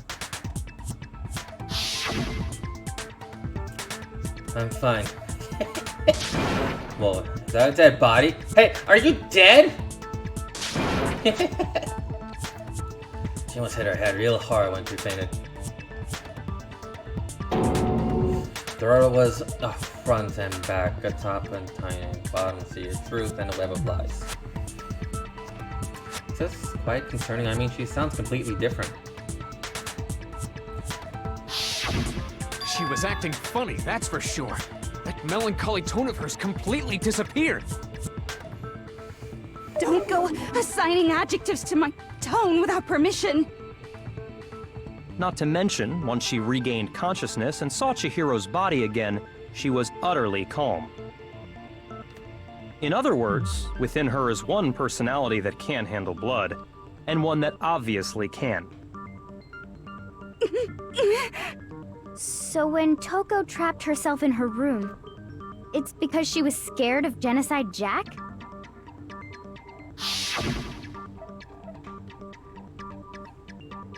I won't let Genocide Jack have control. I'll drive out the killer, drive out the murderous fiend. The reason she locked herself in her room wasn't to keep other people from getting in. It was to keep her other personality from getting out. What? Toko was afraid. Afraid of the murderous fiend inside of her. Of killing even more people. How? Yeah. How can you know all this? I do believe you misunderstood her. What she's trying to say isn't, how can you know all this? No. What she wants to know is, how could you tell them? Huh? Last night, just before Monokuma gave his motive speech, Toko and I had a strange conversation. She told me a most interesting story. She said a murderous fiend lived within her, and she was afraid it could appear and attack at any time. And that trepidation is what's caused her to have such a bleak attitude. Isn't that right, Toko? This is all a lie. Right, Toko? You said you wouldn't tell anyone. What? You promised! I can't believe you lied! You have only yourself to blame. You came to me with your tragic little story. I didn't ask you to. This is the real world, not some romantic fantasy fairy tale. Besides, you broke your promise first. You said that as long as you were here, no matter what, you wouldn't let Genocide Jack kill anyone. But in spite of that promise...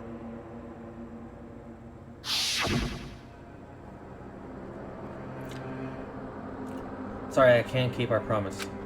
But don't worry, never again. I won't let Genocide Jack have control ever again. You said if I kept my promise, you would go out with me. That's the only reason I promised. How many times do I have to tell you? I never said that. But you weren't able to do it. You just couldn't resist that rush you got from killing, could you? I tried. I swear I tried to control it, But your efforts were useless. What a disappointment. I hate you. Yuck! Well, the opening act is nearly finished. All that's left is to hear from the person in question directly. The person you don't mean... Toko's body suddenly lunged backwards. A thud echoed across the courtroom, but in a second...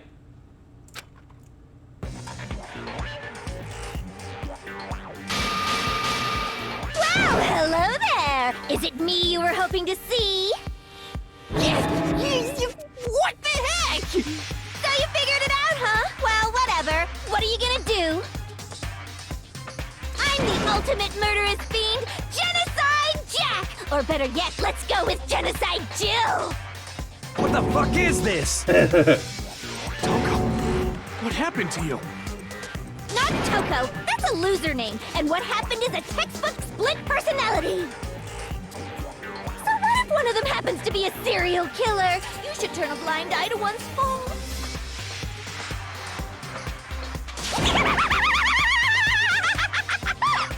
So intense. She's a fucking psychopath. Murderous mind, sound, and murderous body. This one is so different from the one we've come to know. Yes, well, the world is composed of a front and a back, you know.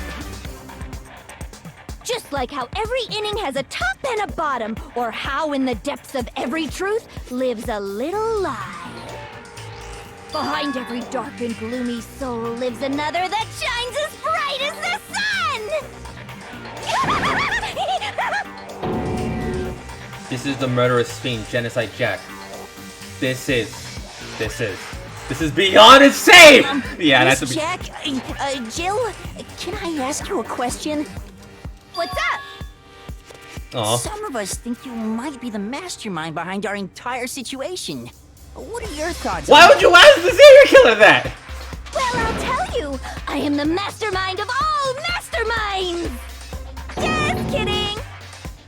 Then it's not true? Of course it's not true! How dare you try to link me to that creepazoid? And another thing, the police and government and society in the outside world are totally powerless! I mean, they just let this idiotic, bloodthirsty maniac go buck wild all over town! Sure, I'm a bloodthirsty maniac, but life is pain, right? To live is to hurt other people. It's a necessary evil if you want to survive. The act of living itself causes pain for everyone. Just kidding again! This should be enough to convince you. This murderous fiend is responsible for Chihiro's death. There's clearly a motive, so there should be no doubt. A motive? Remember what Monokuma told us? If someone didn't murder and graduate within 24 hours, an embarrassing memory or secret would be revealed. Well, let's assume that Toko's secret was about Genocide Jack. If a secret like that came to light, Toko's life would have undoubtedly been forever ruined. So she had a very clear motive to never have that side of herself exposed. Interesting. Very, very, very interesting. But sorry, as much as I hate to admit it, I'm not the culprit. Huh? But I cannot imagine anyone other than you could murder someone in such a bizarre fashion. Maybe so, but nevertheless, it's the truth. Do you really expect any of us to believe you? Yeah. I could never believe a word you say, you monster! Maybe. Maybe she's totally right about that, but something's still bothering her. But she said, I need to get more details about all of this.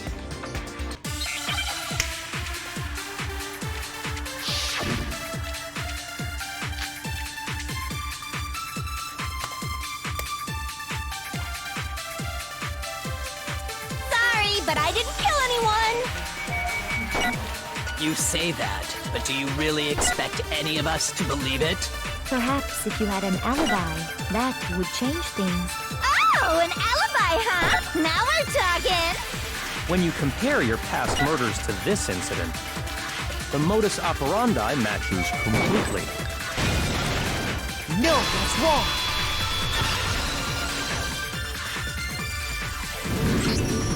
Are the methods of murder really exactly the same? I'm not so sure about that. I think there's a slight difference between the Genocide Jack cases and this one. Huh? How's it any different? Uh-oh, you don't know? Well then, human garbage, let me tell you! The music is I'm awesome! Passion and conviction. I consider myself a professional, and I have a very particular way of doing things. Imagine you go to a fancy Italian restaurant. They're very picky about the noodles, the sauce, everything. But what happened to Chihiro? It'd be like if that same Italian restaurant started using ragu or Chef Boyardee. This is no creation of mine. Let me rephrase that, in a way that maybe makes more sense. There are two clear differences between the Genocide Jack cases and this one. There's clearly a difference between the murders. In the photos, cases look at the neck and stomach. Here you'll see the difference in the fatal injury. For one, the cause of death is different. In the Genocide Jack murders, all the victims were also, killed I'm the like same reading way. my According friend's to the talk case file, because I literally have to do an Among Us scissors. stream after this. So I'm like, but Chihiro died from a blow to the head, yeah. right? They're gonna kill me when I get in that call. That is remarkably different from the other murders. Wouldn't it be strange for someone who kills the same way without fail to suddenly change their method? And there's more. One more conflicting detail. That's right! In my recipe of murder, if the bloody message is the tortellini, then the arrangement of the body would be the pesto sauce! Could you please stop comparing killing people to cooking? So, are you saying the other difference has to do with how the body was arranged? That's right, the second difference relates to how she was suspended. In the photos of Genocide Jack cases, all the other victims were stabbed through their hands and suspended that way, yeah. Here you'll see a clear difference of what was used to suspend her. Do you remember what the killer used to suspend her? They used some kind of rope to hang her up by her wrists. What is your point? Well, in all the previous Genocide Jack cases, something else was used to suspend them. Scissors. Specifically, pairs of razor-sharp scissors. And guess what? I used my own specially designed scissors for the murders and the arrangement. Like I said, I'm a professional, so naturally I'm very picky about the tools I use. And you know what else? Big Mac said there's 2 differences, but he's wrong. Big Mac? Are you referring to me? Listen up, Big Mac. There's actually one more difference. Huh? My word, you really didn't notice? Take a look at who the victims were in each Genocide Jack case. There's a pattern there, just waiting to be discovered. Right. The victims were a guy. A pattern? And Chihiro was a Figure girl. that out, and it'll be plain as death why I couldn't have possibly killed that little lolly girl. She just said the answer. Let's see. She just said the answer!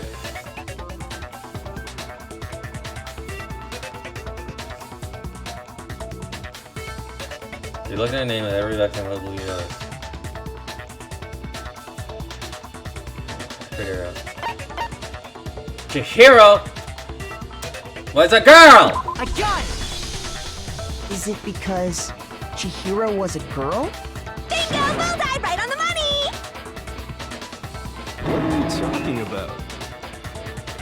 In all the Genocide Jack cases, all the victims had something in common. Ken Hayashida, Toshihiro, Tsuchi Ken. I am not butchering these names again!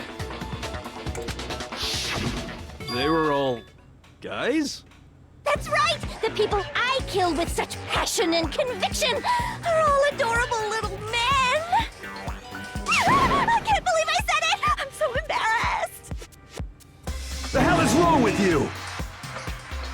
I can't help it! I'm just a full-throttle boy-on-boy fangirl, and the mopey side of me just hates it.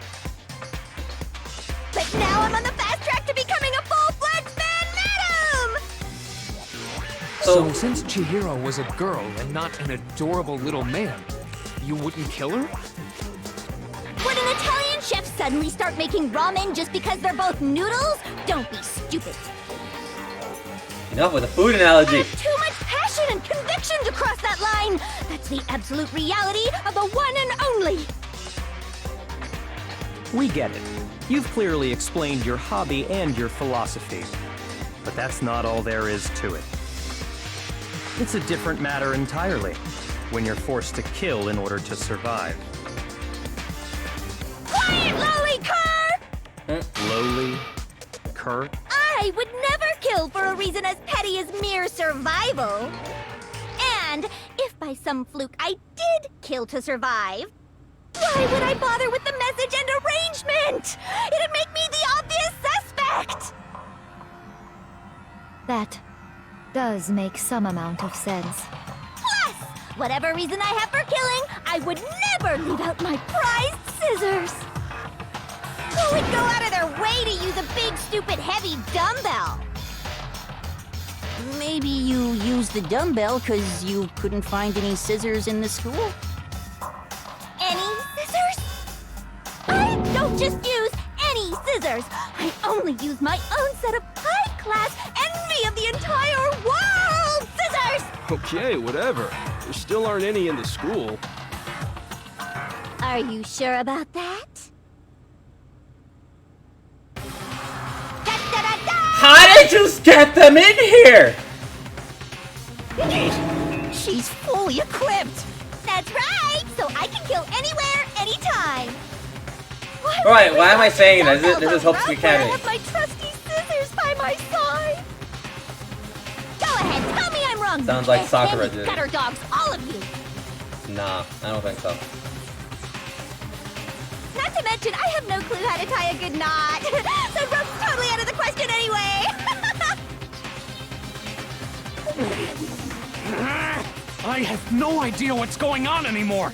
Could such a heinous villain really be innocent? Yep.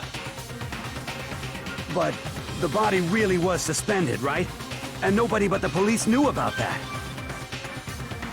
Yeah. That's why we figured it had to be the real deal and not some copycat killer or whatever.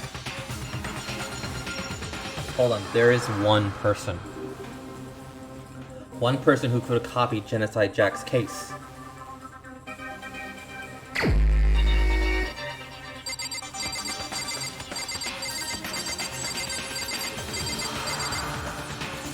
Okay, you did say you read that. Here's my answer. Byakuya, it's possible you could have found out, isn't it? You'd have no problem gaining access to classified government documents or internal police records. Plus, you'd already looked through the Genocide Jack file before this all happened, hadn't you? Are you saying Mr. Togami did it? Then the reason he pushed the theory of Genocide Jack being the killer so hard was because he wanted to pin the crime on her. So, he rearranged the scene to disguise it and make it look like I put my stamp on it. The adorable glasses man was behind it all. Oh, I'm on fire! Well, Byakuya, what's your response? I see. So now the suspicion falls on me. Then I must ask, when would you say I began acting suspicious? Surely you must have an answer. Looking back and thinking about it now, the way you were acting right before we discovered the body was a little strange.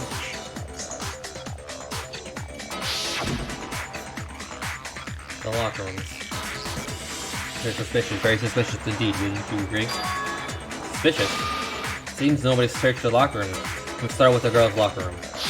You wanted to go to the girls' locker room right away, right? But since you're a guy... I should have naturally thought of the boys' locker room first. Is that what you want to say? The victim was Chihiro, a girl. Hence why I said we should check the girls' locker room. Nothing strange about that, I'd say. On the contrary, there's something very strange. Okay then, what's so strange about it? Go ahead, share with the rest of the class. Okay, Mr. President! Jesus, Bianca, you're a dick! I need to make it clear to everyone. A new element has been added to non-stop debate. Would you like to hear? Yes, absolutely. Always run the tutorial. Next, we're going to add something called Truth Flashback. If you aim at a weak spot and hold down the left mouse button, then you'll memorize that weak spot. This memorized phrase can only be shot once as a truth bullet. If you shoot or change the truth bullet, it will disappear from your truth cylinder. However, you can use this flashback feature as many times as you want. If you don't seem to have the answer to a lie or a contradiction in your loaded truth bullets, it might be wise to memorize a different weak spot and use that to make your case. When's the best time to flashbacks? Well, you'll just have to use your keen wits, won't you? In this case, though, I would say if you don't use your flashback, you won't be refuting anything. Well then, good luck and have fun. Okay, how the fuck? Make an argument?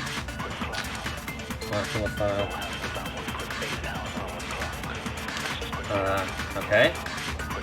So, you said Byakuya was acting kind of weird before we found the body. But he was acting weird... how?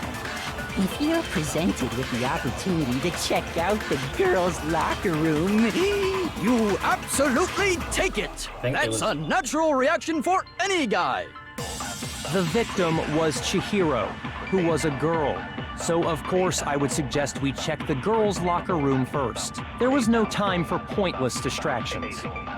What's so strange about that? I wish you'd taken me with you. Okay. Byakuya's comment about being a cheer, I realized there's contradiction there because it doesn't make sense how he would have thrown apparently before he found it. Okay, I need to make the contradiction clear. Okay. So, you said Byakuya was acting kind of weird, but he was acting weird. If you're presented with the opportunity that's unnatural. The victim was Chihiro, who was a girl. So, of course, I would suggest we check the girl's life. There was no time. What's so strange? You wish you'd taken me with you. It says something about absorbing, like not absorbing, flashbacks. I'm trying to do flashback. Okay, let's just shoot it. So, you said Byakuya was acting, but he was acting... If you're presented with the opportunity that's unnatural. The victim was Chihiro, who was a girl. Okay. You think there was a mistake lurking in what I said? Shoot!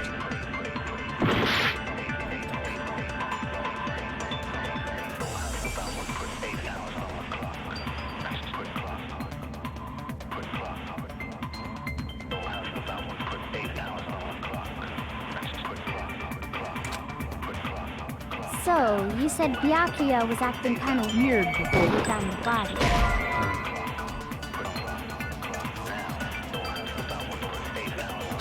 Shoot! Fuck. I'm trying... What was it? So, you said Byakuya was acting kind of... But he was acting... If you're presented with the opportunity that's unnatural. The victim was So, of course, I would suggest we check the... There was no time. What's so strange? You wish you'd taken me with you. Okay. Fuck, no.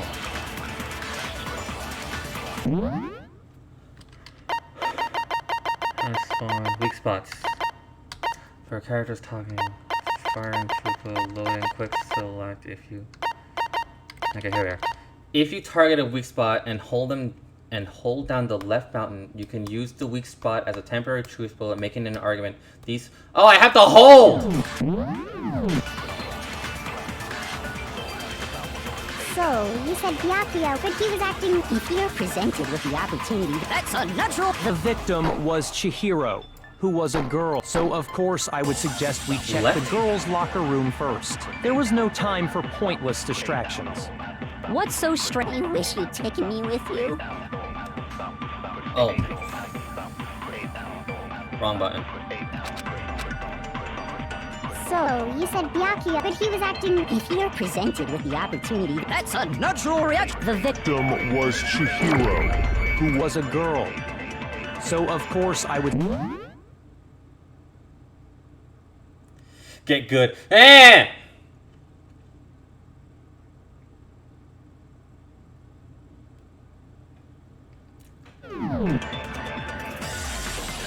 You're late. I know I'm late! For pointless distractions.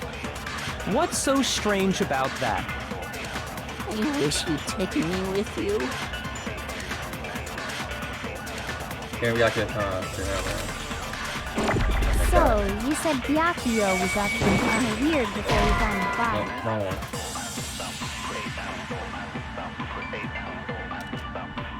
one. Shoot!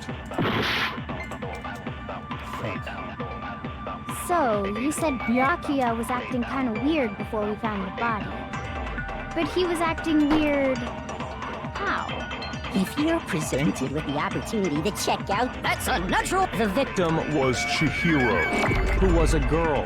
So, of course, I would suggest we check the girls' locker room. There was no time. What's so strange? You wish you'd taken me with you. I need to shoot that, and I have to do both. Yeah, but he was acting... If you're presented with the opportunity that's unnatural. The victim was Chihiro, who was a girl. Shoot! Wait, what? What am I missing?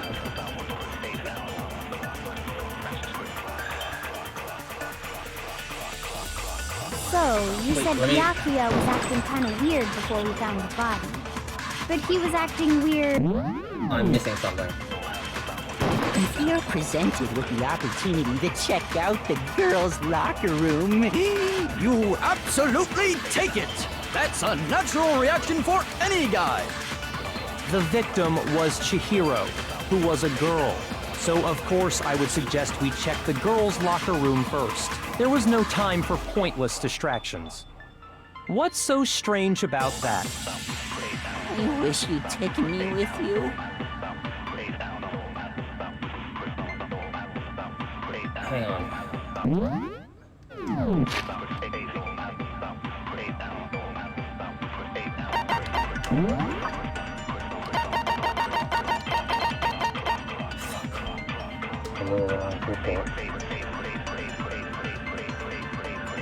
All over the wrong people.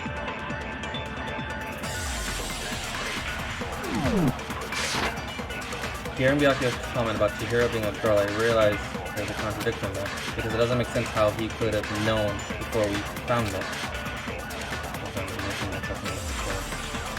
So, Wait. you said Byakuya was acting kind of weird before we found the body. But he was acting weird... how? If you're presented with the opportunity to check out the... That's unnatural! The victim was Chihiro. So, of course, I would suggest we check the girls' locker room first. There was no time for pointless distractions. How do I change my truth bullet now? Fast forward, firing truth bullet, loading truth bullet, move the mouse wheel up or down to, and select a truth bullet. Okay. What's so strange about that? Nope. I wish you'd taken me with you.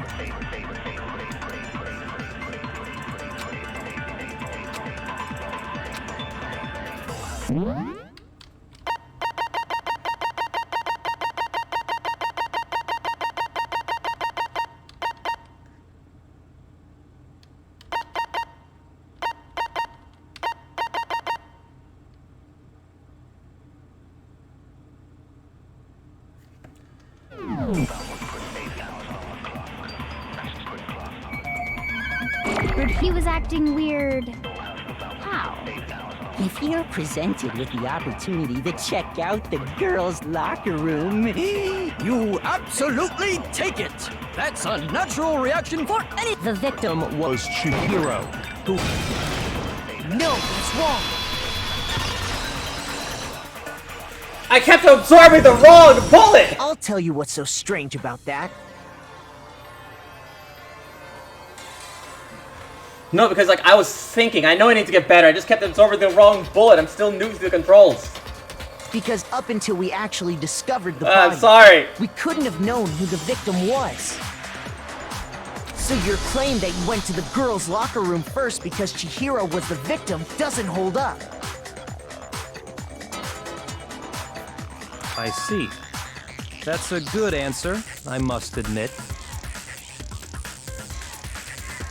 Interesting. Very interesting indeed. But your reasoning is still too weak. Huh? What's wrong? Is that it? Surely you've got more than that. Go ahead. Show us.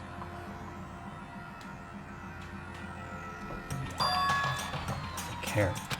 I've got him cornered, but he's acting like there's nothing. It's nothing to do with him. What's the matter? You're not finished already, are you?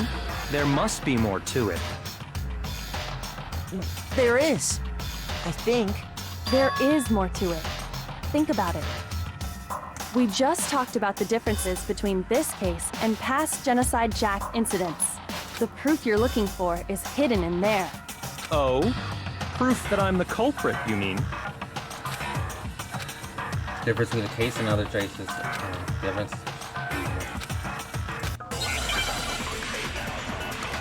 I'm sorry, I'm bad at this. Okay, lamp desk, I need to...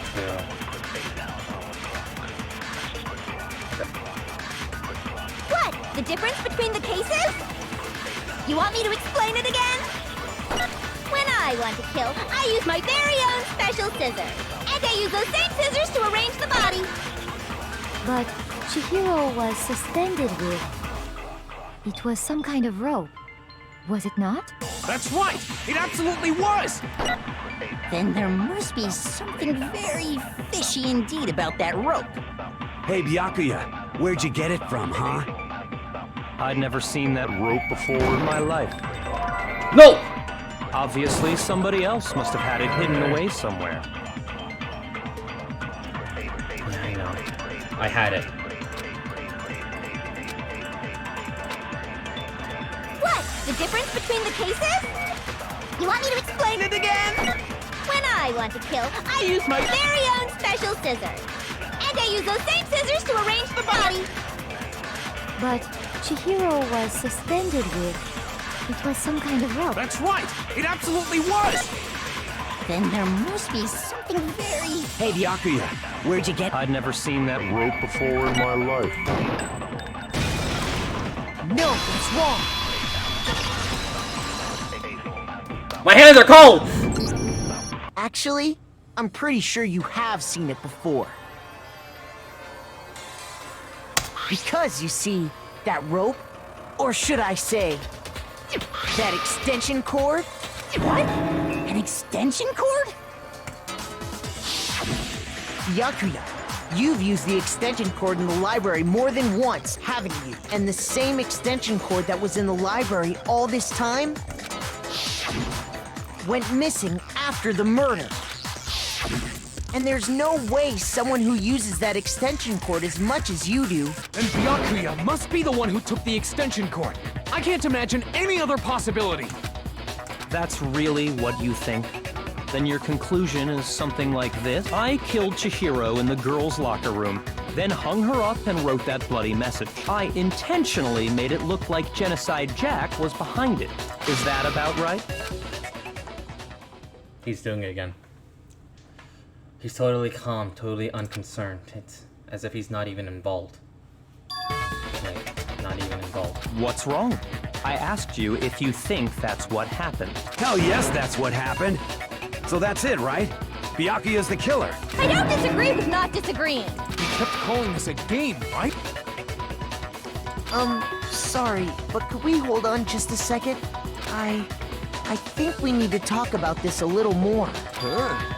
Do we really need to? I know, but still, there's something that's still bothering me. Is that right? And what, pray tell, is still bothering you? I killed her in the girls' locker room. Specifically, I dressed it up. What about all that bothers you? Wait. Something's not right. Chihiro's body was definitely found in the girls' locker room. But does that mean... Can I really accept what Byakuya said as the truth? No, I don't think so. There's definitely something more. The scene of the crime. I got it! I need to get all you these say right. you killed Chihiro in the girls' locker room, right? But are you sure about that? Isn't it possible that the murder took place somewhere else? How disappointing. What kind of question is that? Even in the world of disappointments, this is a true letdown. She was found dead in the girls' locker room. There is absolutely no question about that. How could the scene of the crime have been anywhere else? Well, I think it's entirely possible that she was killed somewhere else, then carried there later, along with the rest of the murder scene. The rest of the murder scene? That was awfully specific. Please tell me you have a reason for saying all of that. I believe I Byakuya, did you just... Did I just take you off guard? When the story suddenly moved to the crime scene, Byakuya, who'd been more confident up till now, maybe Byakuya never realized that the actual scene of the crime could have been somewhere else. Hey! Don't just move on without permission! What do you mean she was killed somewhere else? Come on, Makoto. If there's any chance the murder took place somewhere else, let's see the proof. Evidence that shows up the murder took place somewhere else. There's something that was slipped between the boys' locker room. What was it? It was... the two... yeah. I got it! The proof that she was killed somewhere else is... the poster that's hanging in each locker room. Your proof is some posters? The poster in the girls' locker room was a picture of a big-boobed supermodel. But don't you think that's kind of strange? Why would the girls' locker room have a poster like that? I bet those massive jugs of hers were totally fake! Meanwhile, the boys' locker room Alright, had... I'm sorry that I'm late.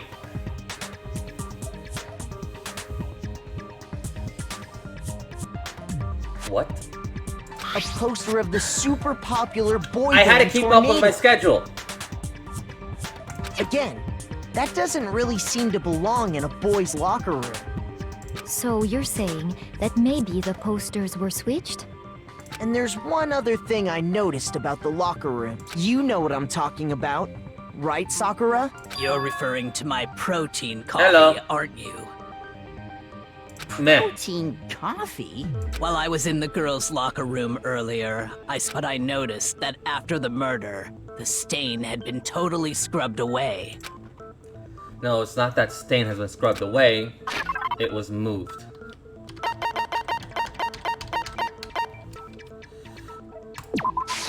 I got it! The stain on the girls' locker room carpet wasn't scrubbed away. And I don't stink at this. In I've been fact, getting all of them I right. found it on the boys' locker room carpet. That's definitely the stain from my protein coffee. Then, does that mean that the carpets were switched too? But why would anyone do that? To move the murder scene from one locker room to the other. It's certainly plausible, don't you think? What? In other words, in order to completely swap the scene of the crime, the blood-stained poster and carpet were moved along with the dead body. By doing this, the killer was able to change the entire room where the murder took place. I can certainly follow your reasoning, but why would the culprit bother doing that? Huh? Why would they go through all that trouble of switching the scene of the crime? Actually, an even bigger question. If the murder did take place in the boys' locker room, then how did Chihiro get in the boys' locker room in the first place? To get into the locker rooms, you have to swipe your e-handbook across the card reader device. But Chihiro's handbook should have only allowed her access to the girls' locker room. She had no way to get into the boys' locker room to begin with. Sorry, we finished Among Us. Me, Sword, and Tess are calling it. It's okay. Also, what does Tess mean about being... What does Tess mean about that? Being the mother of No, she what? did have a way, and I can tell you Tess, what it was. Vixie, can you explain that, please? Doubt that. Someone, explain that! Shut up! I'm telling you, I know I'm how just she could have enjoying done it.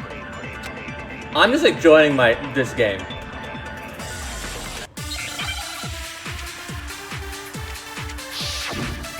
Argument. Broken e-handbook. Is it really possible? Could You'll Chihiro die. really have No, gotten into Tesla as the in... boys' locker room somehow? Ah! I got it! I don't know. She must have hacked her e-handbook. She was the ultimate programmer, after all. I'm sure that would have been no problem for her. No, I don't think that's it. She used the thing that was in the main hall. Huh? What thing? I'm talking about Leon's handbook, of course. No, that's wrong.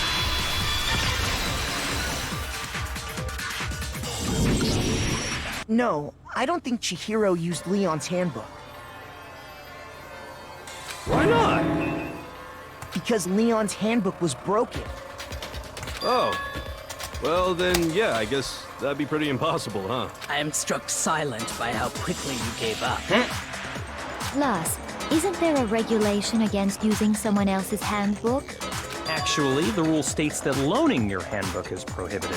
It says nothing about borrowing one. In other words, you could borrow a dead person's handbook all you want, and you'd be safe. Yup, yup, yup! Hit the nail square on the noggin! Of course, if it were broken, that wouldn't make any sense anyway. So then, she must have hacked hers like I said. She used her ultimate... Psst! You can't fix an e-handbook. The instant you open one up, a security buzzer starts blaring. So, if she didn't use Leon's handbook, and she didn't modify her own handbook... Maybe Mr. Naegi's initial assumption is just... wrong? It seems like there's no way she could have got into the boys' locker room. So I guess so. Okay then, I vote for Byakuya. Is that it then? Chihiro was killed in the girls' locker room and Byakuya is the one who did it? Really? But still, I don't know what else I can do. Hold on a second. I agree with you, though. I think you're on the right track. What the?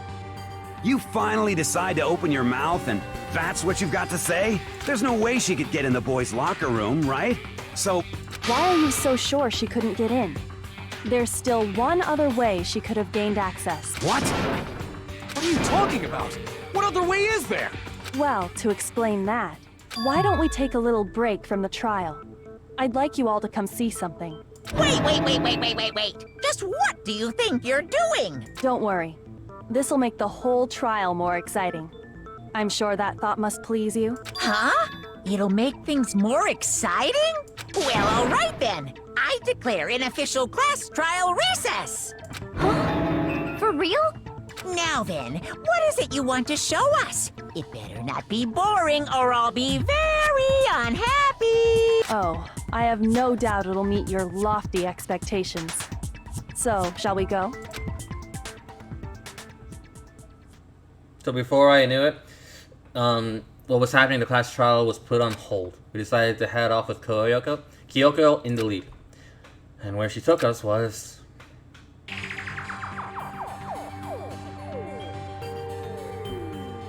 The girls' locker room? We've already searched this place top to bottom. What are you trying to pull, Missy? My hands are cold! I'd like you to examine the victim's body one more time. You want me to check it again? Be sure to examine the entire body very carefully. Take your time. Examine her. No, I think Tesla, like Dr. Tesla, Like the guy, using is just our joking hands? around. No way! It's probably best if I don't run my hands all over a girl's dead body. It's not that I'm creeped out or anything, it's just... based on religious grounds, you know? Very well. I'll do it. But you're a girl. You shouldn't have to touch a dead body. Just let one of the boys do it. Wow! No, it's okay. I think Chihiro would rather have a girl examine her. So just leave this to me. Sakura. What is this? Some kind of secret girl-on-girl action? Is that what you two are about? That's not it at all. Stop screwing around. Okay, here I go. I'm sorry, Chihiro. Please excuse the intrusion. Putting her hands together in a brief prayer, Sakura then began to quietly examine her body. Be sure to check her entire body, and I believe we will solve this particular mystery.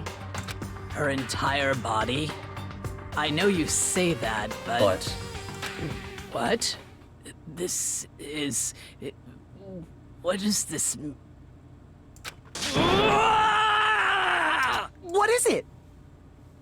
Not possible. It's not possible. Sakura's eyes were staring wildly at Chihiro's lifeless form. Her massive frame trembled. This girl is what? Is a boy! Ah, I see. So she was actually a he. Interesting. Thank you for confirming this fact. They're joking, right? They're joking, right? I wouldn't joke about this. Then it's really true? Chihiro was a guy? Chihiro's secret is finally revealed. Oh, what? You guys didn't know? Heck, I knew that right off the bat. Chihiro Fujisaki was totally a guy. He was a cross-dresser? Oh, I'm really on fire! I wish I had killed him! So that's what Kyoko wanted to show everyone, huh? Interesting. Yes, that certainly does make things much more exciting. Now let's ride this wave of excitement back to the courtroom and get back to the trial. Ahem. I do apologize for keeping you waiting. Now then, let's resume the class trial. We've all just learned of the shocking revelation that Chihiro was actually a boy. Let's pick up from there. Yes, well, I don't know his reason for hiding it, but the fact is, Chihiro was not a girl, but a boy. To think that Chihiro was actually a guy. The thought never crossed my mind. And because the victim was male, Miyazaki would have had no problem gaining access to the boys' locker room. Assuming his handbook did, in fact, list his gender as male, then yes, that would be true. Of course his handbook said he was a boy. He dressed like a girl, but he was a boy through and through. So then, there should be no issue with Makoto's initial assertion. The victim was killed in the boys' locker room, and was then later moved to the girls' locker room. And the killer could have easily used Sayaka or Junko's handbook to get into the girls' locker room. So Chihiro really was killed in the boys' locker room? I still don't understand the motive for moving the body, but yes, that does seem plausible. Well, I must admit, I did find it rather odd. I knew he felt a little off. There was a certain incongruity to his female body. This is the most titillating situation! So now everything has been connected. All the mysteries have finally become clear. Okay, well, connected or clear or whatever. We still think you're the killer, remember? Very interesting. This has become very interesting indeed. He's off in his own little world. What about you, Makoto? After everything we've learned, do you still think Byakuya's the killer? Well, without a doubt, Byakuya is the one that made Chihiro's death look like Genocide Jack did it. But I think he might not actually be the killer after all. What? But aren't you the one who accused him in the first place? He just seems to be too easygoing about all this. Like he's enjoying us solving the mystery. The way he's acting, it makes it seem like it doesn't have anything to do with him. And you think that might be because it doesn't have anything to do with him? Plus, the evidence he left behind was a little too... how can I put it? Overt. He consciously chose to use the extension cord, knowing it could connect him to the murder. At least, that's how I see it. And Byakuya, when you found out the murder took place in the boys' locker room, it seemed to rattle you. And then again, when you found out Chihiro was actually a guy. If you really were the killer, that stuff wouldn't have had any effect on you. So that's your thinking, huh? Well, it bothers me that you don't have more concrete reasons, but it's fine. I guess I'll mark it as correct for the time being. God damn it, you're like one of those teachers that are like, you know what? I'll give you a passing grade. Here you go. I hate you! Correct? He's right. I am not the culprit. I don't hate you, but god damn it! Byakuya, you're an intriguing character. I just happened to come across the corpse in the girls' locker room and decided to alter it. Are you fucking with us right now? No, I am not effing with you right now. I'm telling you the truth. Well, I find it very hard to believe. Go ahead. Find it very hard to believe. I feel like I just angered like a ton of people who like Byakuya, but like, mate, I hate people like this that are like Byakuya, so it's kind of like, If you're really telling the truth, then why? Why do you do that to his body? My reasons hardly matter right now. Uncovering the culprit is much more important, wouldn't you say? Now then, if it wasn't me, who was it? Well, I don't think I can say for sure without talking about it a little more. You're seriously gonna keep going? We're all good, aren't we? I thought it was clear Byakuya did it. No, I'm with Makoto. If there's any doubt whatsoever, we need to explore every possibility, because if we're wrong, we all die here. That's true. Very well then. I'm with you too. Damn straight. Count me in. Do you not have a mind of your own? Of course I do. What am I, an ant or something? yes. Anyway, let's discuss this all as a group one more time. We still have time to make our decision. That's very true. Our lives are all on the line. Excellent. Then shall we resume our game of hide and seek? But if Byakuya didn't do it, then who's the killer? Who murdered Chihiro? There's one thing we can be sure that we do know the killer. Yashiro? I got it! Oh, my heart's restored. Since the crime scene was in the boys' locker room, you need a boys' handbook to get in. Since Leon's handbook is apparently broken, the killer would have used their own. In other words, it had to have been a guy. There's still not enough. I need to find some more gears.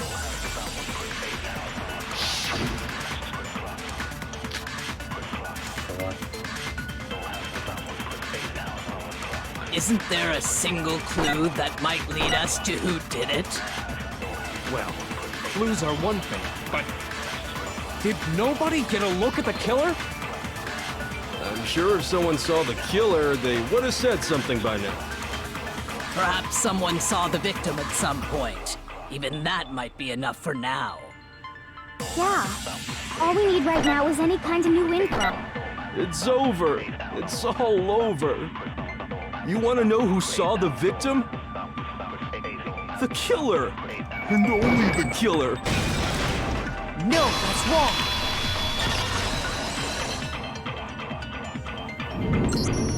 I believe someone else did see the victim before he was murdered. What do you think? Cold. Now that you mention it, yes, I did see him. Huh? Really? Oh, but I suppose only Makoto knows about this. The rest of you had no idea, did you?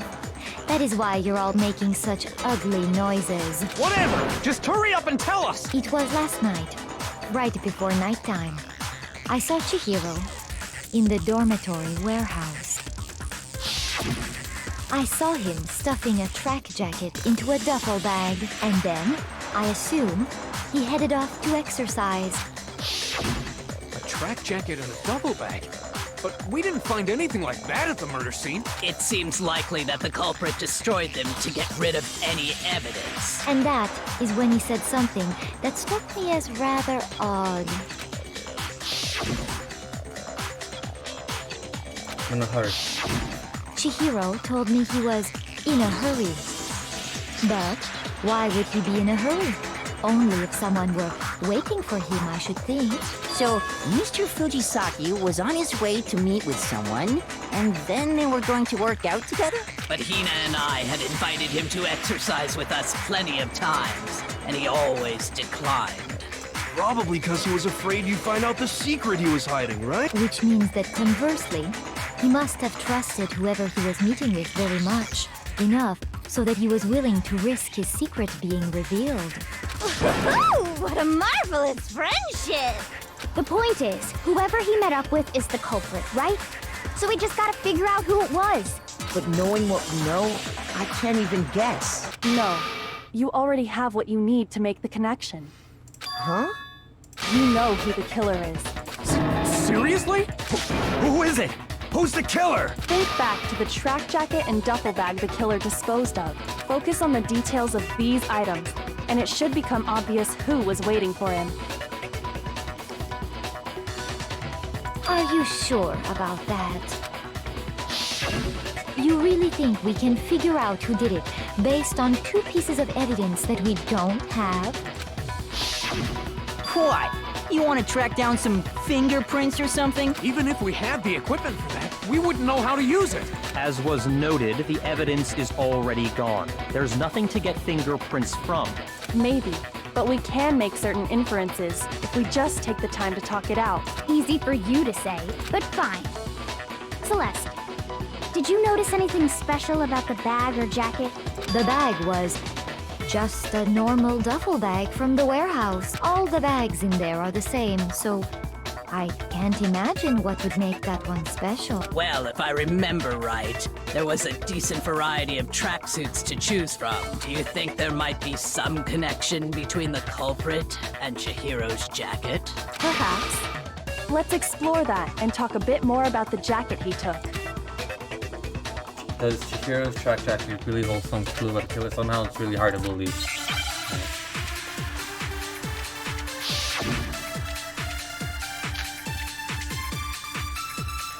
First of all, we know where Chihiro was headed. He was on his way to go exercise. So next we have to ask, why did he choose the specific tracksuit that he did? What do you mean, the specific tracksuit? I got it!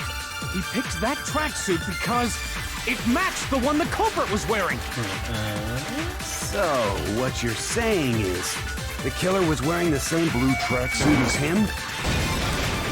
No, that's wrong.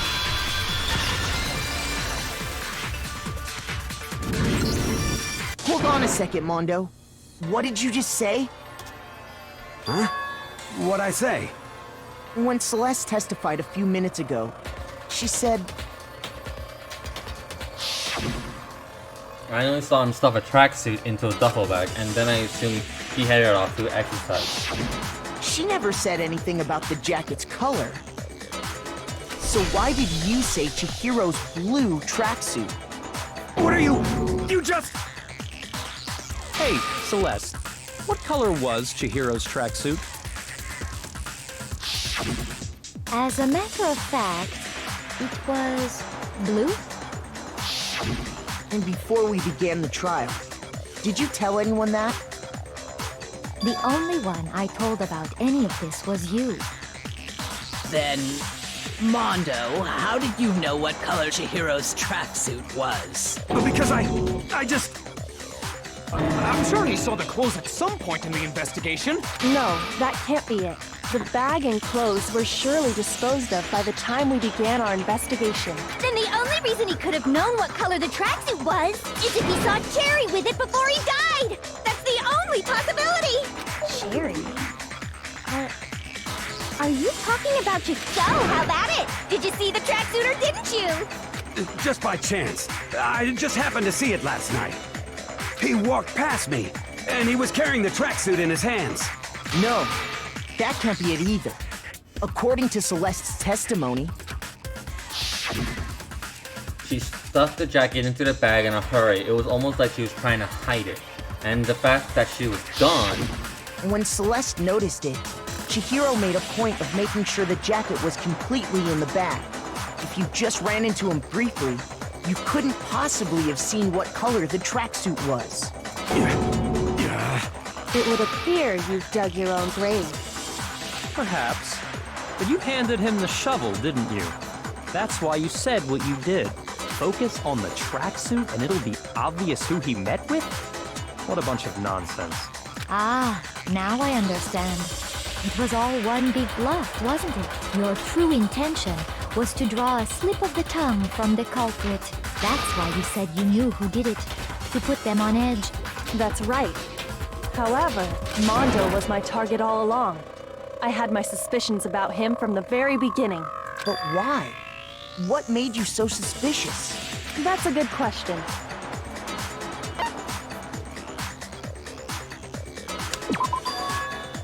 There was a certain turning point that tipped me off. Maybe you didn't notice it, Mondo, but you tend to refer to men and women differently. You only call guys dude. For girls, it's chick. And after he was killed, you happened to refer to him as dude. Once I picked up on that, it occurred to me that Mondo knew something we didn't. You noticed such a tiny detail? Are you a witch? She's a witch! You're positively frightful! No, I'm not the frightful one. Not nearly as frightful as someone capable of murdering a friend. Mondo, was it really you? Did you really kill Chihiro? I didn't kill anyone! You've been all over me, judging everything I say, putting words in my mouth. What gives you the right to treat me like a goddamn criminal? Yeah! He would never do something like that! This is a false accusation! It's true. My reasoning on that is pretty shaky. That was fast. Well, this does present us with a problem. It seems we are all out of leads. My time has nearly come. That's what my little ghost friend is telling me. Oh yeah, that reminds me. Hifumi, weren't you telling me you'd found some evidence? Really? What kind of evidence? Actually, you know, now that I'm thinking about it here calmly... Jeez, does your confidence just get up and walk away? Fine, man. Just tell us. Tell us! If you really insist, then... Here it is. What do you have there? It happens to be an e-handbook. I found it laying on the ground, so I scooped it up. I got it! We know Chihiro's handbook was missing from the scene of the crime, right? For a fact. For a fact indeed. I was totally sure I'd found it. Then it must hold some clue about the culprit, right? Well, that's what I was hoping. But it's busted. It won't even turn on. I imagine the culprit broke it to get rid of any evidence after the murder. That's odd. I didn't think the handbooks were quite so fragile. You're right. They're not. They're totally waterproof and shock resistant. It would take an awful lot to break one. And yet, this one does appear to be broken, as is Leon's, sitting useless in the main hall. For all your confidence, that is a remarkably high failure rate. Do you think there might be some kind of mystery in there somewhere? How precisely did the handbooks get broken? There's only one possible way by hitting. You did say weak point. I got it! You already told us before that the handbook has one weak point, didn't you?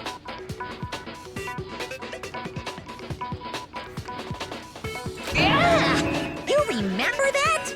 Sure, maybe I let that slip, but I never told anyone what the weak point actually was.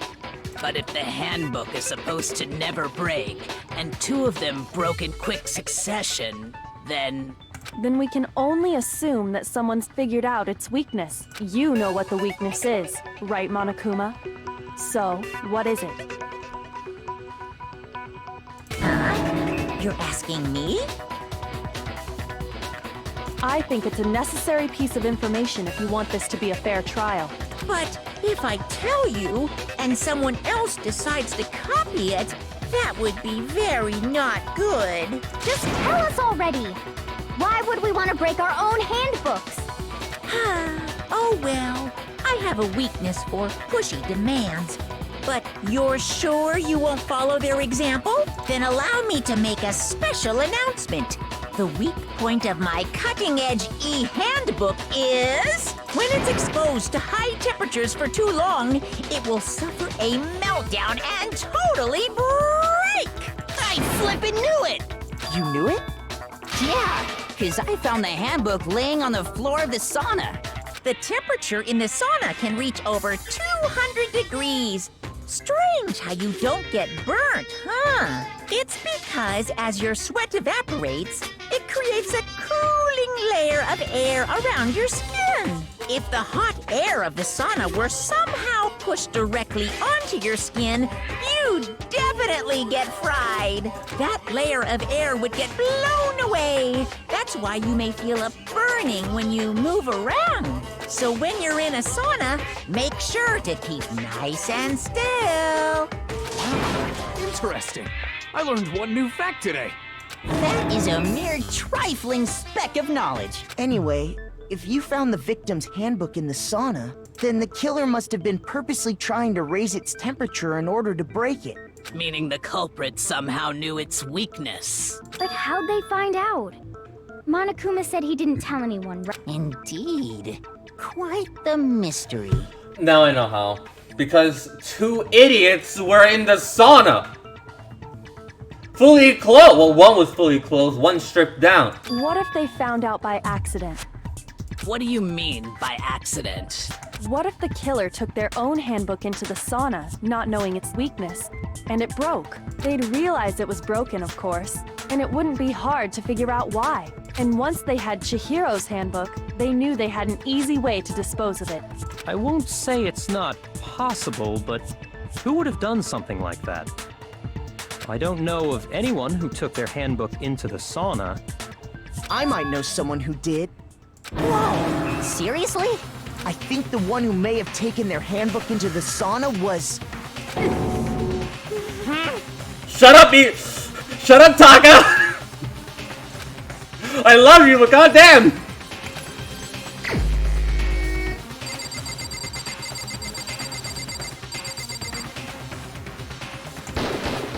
Here's my answer. Mondo. Your handbook got broken in the sauna, didn't it? What? Why? Why do you keep accusing him? Mondo and Taka had an endurance contest in the sauna not too long ago, remember? And for the contest, Mondo just so happened to keep his school uniform on. But little did he realize, he'd also left his handbook in one of his uniform pockets. And when it was all over, Mondo discovered that taking your handbook into the sauna could easily destroy it. No, wait, hold on. You've got it all wrong.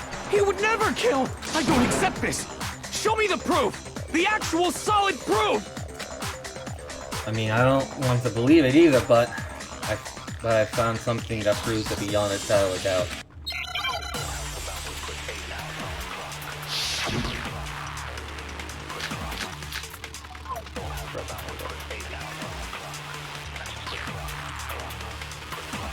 Let's test Makoto's assertion.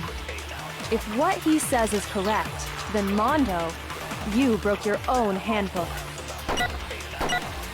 In other words, if Mondo's handbook is actually broken, then that proves that what Makoto said is right. Well, my goddamn handbook works just fine. No, that's wrong. How could it work fine? You were in the fucking sauna! Mondo, the handbook you have right now, is it really yours? The fuck is that supposed to mean? The broken handbook that was in the main hall, isn't that one actually yours? What the heck are you talking about? What I mean is, I think Mondo swapped his handbook out for one that actually works. I think he took Leon's handbook and replaced it with his own. After all, Monokuma said himself that Leon's handbook never should have broken. That's right! The punishment it suffered wasn't nearly enough to destroy it. So then, the broken handbook in the main hall is actually Mondo's, which would mean that the handbook Mondo has right now is actually Leon's, yes? But doesn't that violate the school regulation that says loaning out your handbook is prohibited? Well, here's how I look at it. There is a rule about loaning your handbook to another student, but if they're dead, they're not a student. It's kind of a gray area, I admit. But no worries. If anything, it just makes things more interesting. As such, I decree that exchanging handbooks with a corpse is not a violation of the rules.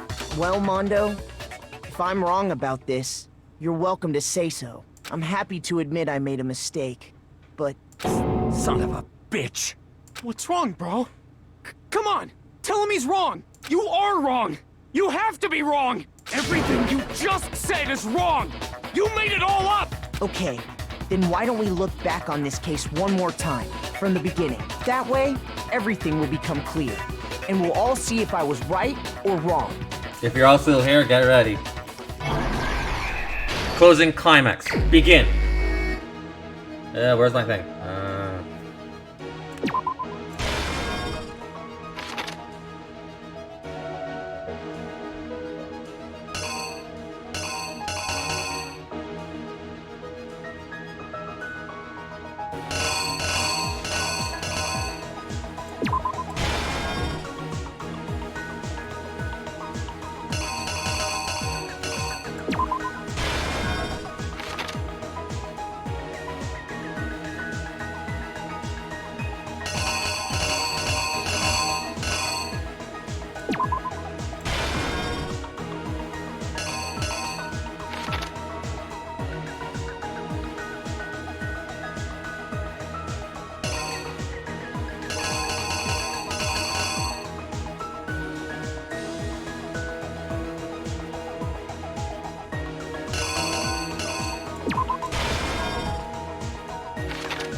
Here's exactly what happened. First, let's take a look back to before the incident. Last night, Celeste saw Chihiro in the warehouse, correct? At the time, she was apparently stuffing something into a duffel bag.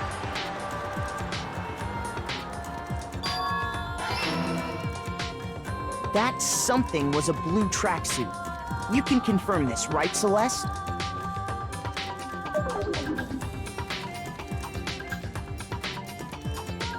With bag in hand, Chihiro headed out, even though it was officially nighttime. She made her way to the locker room, specifically the boys' locker room. But how could the victim, who was apparently a girl, access the boys' locker room?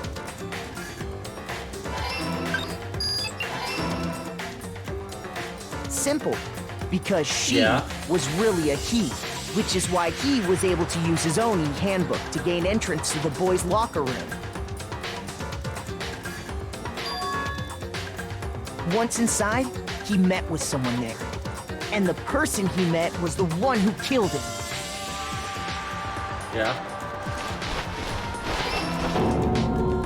It seems likely that the killer grabbed the nearby dumbbell, approached the unsuspecting Chihiro. I'll explain later.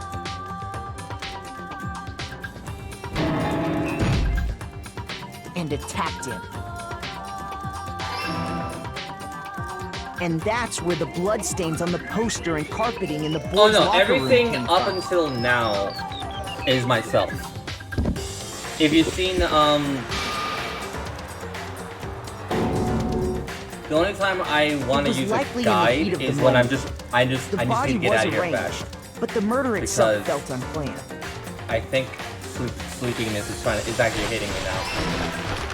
I think I'm actually starting to get tired. The killer hurried to try and hide the act. But I need to work on my project.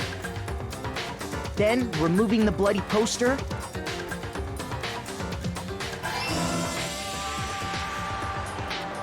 And finally carrying the corpse I am actually into the smart enough to actually do all this myself. When it's like, I'm literally not in the rush, when I'm not tired. But this alone But like, when I have both of those together, I'm kinda like, I'll do this blind. After all, it's sleepy. and Junko's Fuck, I'm literally getting sleepy. I need to stay awake. A boy could get into the girls' locker room without much problem. I got banned for a month, so I'll be picking it up and opening it somewhere. Wait, And what happened? Wait, hold up. With the carpet and the poster they brought with them, they got to work.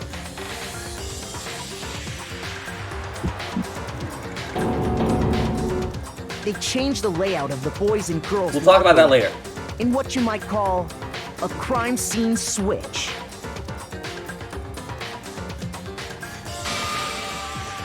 That could have been the end of things. Parents got But mad no. at my financial The Yakuya discovered the body and decided to intervene in the situation. Let's not talk about that here, making things please. Even more complicated. We could, but I want to give that my full attention. So give me a moment. After stumbling on the crime scene, he went and grabbed the extension cord from the library, and then he got to work.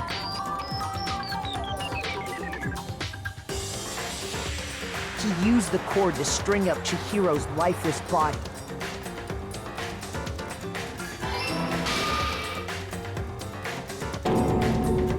Then, using the victim's own blood, he left a grisly message there at the scene of the crime. He wanted to create the illusion that Genocide Jack was responsible for the slaughter.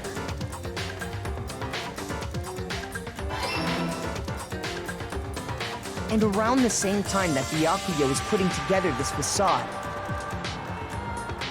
the killer, having already disposed of Chihiro's bag and other belongings, arrived at the sauna. There, they planned to destroy the last piece of evidence, Chihiro's handbook.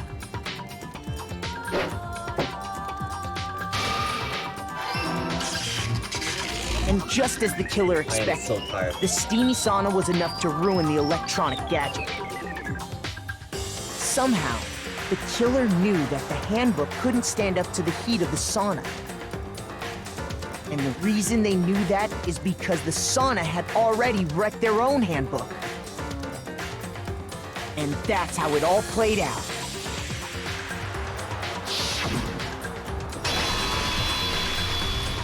Isn't that right, Mondo Orada?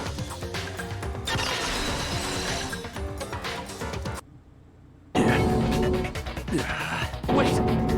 No! This can't be right! Where's your evidence? Yeah! Where's your evidence? You need evidence!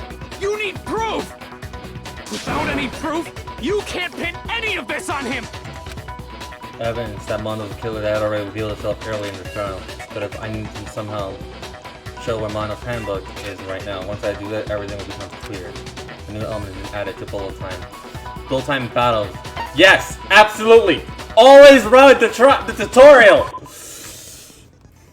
Alright, let's talk a little bit about fever time and nega time. During bullet time battle, if you press space, fever time will activate and tempo will be focused to its max. At this point, even if you push the buttons at random, you won't miss. So you can push right mouse button, left mouse button, right mouse button, left mouse button, however you want to destroy the opponent's verbal assaults. But this only lasts until your focus gauge runs out, so make sure the best possibility to use your time. Of course, it wouldn't be fair if you only got access to special time, right? So we also prepared something called nega time that your opponents can use. If your opponent activates nega time during bullet battle, your tempo marker will disappear, making it a bit tougher to hit the buttons in rhythm. But if you activate fever time at this point, no, never mind. I'm sure nothing would happen. I don't know what I was worried about. Unsurprisingly, if your action is difficult, is set to gentle, the opponent won't use nega time. Well then, good luck and have fun. Okay, this is weird. I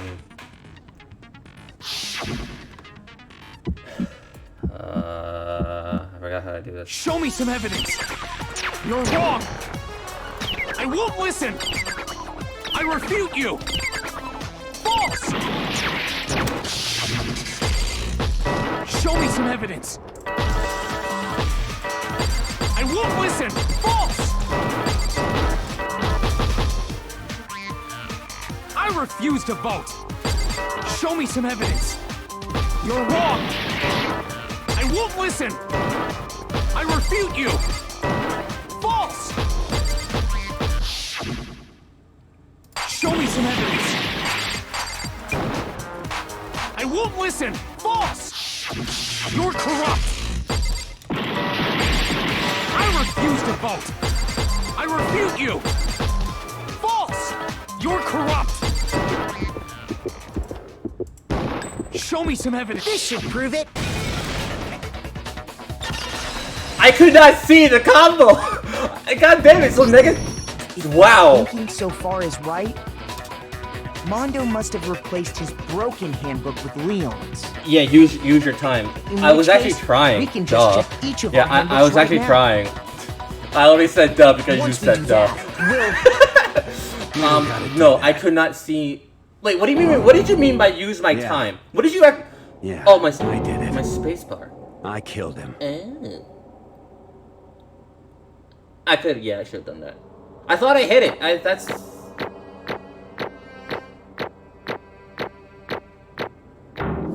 Hey, okay, cool. I thought I hit my spacebar. Maybe it didn't activate? Okay, cool. Bro, what are you saying? I got no choice, man. It said to use spacebar After hearing to all make that, it. go Oh, ahead. I did not see that. Get it I over did not see that. Okay. Ask for the goddamn verdict. Roger that. Wait! Hold on! No waiting, no holding on. Time for the moment we've all been waiting for. Grab your lever and give it a yank. Who will you elect as the Blackened this time around? Okay, so the thing is that like, yeah, I read it, but I think I didn't hit my spacebar hard enough to like activate. That's what I mean. Because I thought I hit it, but it didn't activate in a sense. So yeah, I am sorry about that. Will you make the right choice? or the dreadfully wrong one? What's it gonna be? What's it gonna be?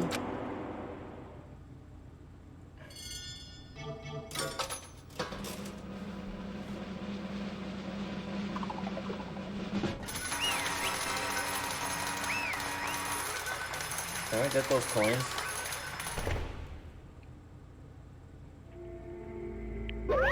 What? Huh? Uh-oh. This time looks like you got it right again! Yes, it is so. The Blacking that killed Chihiro Fujizaki was... Mondo Owada! I cannot pronounce his last name. Owada. Owada. Okay. Owada. Okay. In case you're wondering, the vote was not unanimous. Kiyotaka chose the wrong answer. You're treading very close. You're treading very close to danger zone, Mr. Ishimaru. You need to be more careful. I refuse to believe it. There's no way he could kill anyone. Sorry. Kill someone. What? Sorry. What is this? Why are you apologizing? Why? Ah, my voice. Why? Why did you do it? Now then. Well, it looks like Mondo's taking a vow of silence, so allow me to explain on his behalf. Actually... The story of murder this time is a sad story of two men. But for anyone who doesn't really want to hear it, you can hit the control key to fast forward to the next text. Anyway, there was once a young boy. His name was Chihiro Fujisaki. He had an extremely inferiority complex regarding his own lack of strength. You're so weak, even though you're a boy. He heard things like that so long he couldn't overcome his weakness. On the contrary, he tried to hide and buried himself farther and farther into that weakness. Oh, this is killing my voice. To take that fragile form of a petite young girl. He chose out that is his way out. Nobody will know. Nobody will be able to say anything, even though you're a boy. But no matter how tightly he wrapped himself up in that shell, the inferiority complex had taken root deep inside of him and was not so easily weeded out. As it turned out, the shell was completely empty. The complex didn't disappear. Instead, it grew stronger and stronger. I'm weak. Weak.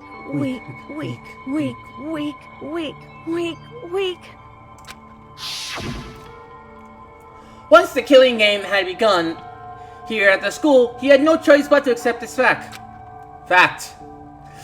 After all, this world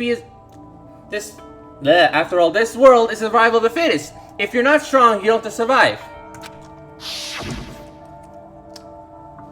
And then the lovely and hateful Monokuma announced the revealing of the embarrassing secrets.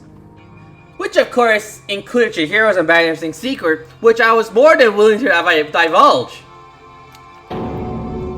Even though he dresses like a girl, Chihiro is actually a boy. Hey, And that was something Chihiro couldn't let anyone find out, no matter the cost. If that was revealed, it would be the end. The hardened shell would crack, the armor would fade away. Without a doubt, those around him would torture him more than ever before. Everyone figured before thrust into such a dilemma must have sent him spiraling into despair. I cannot read as Monokuma's voice. Everyone figured being thrust into such a dilemma must have sent him spiraling into despair. There we go. And yet, I'm sorry.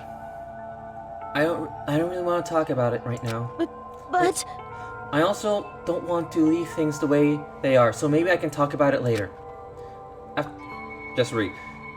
After I try my best... No voice. After I try my best to become strong, then I can tell everyone.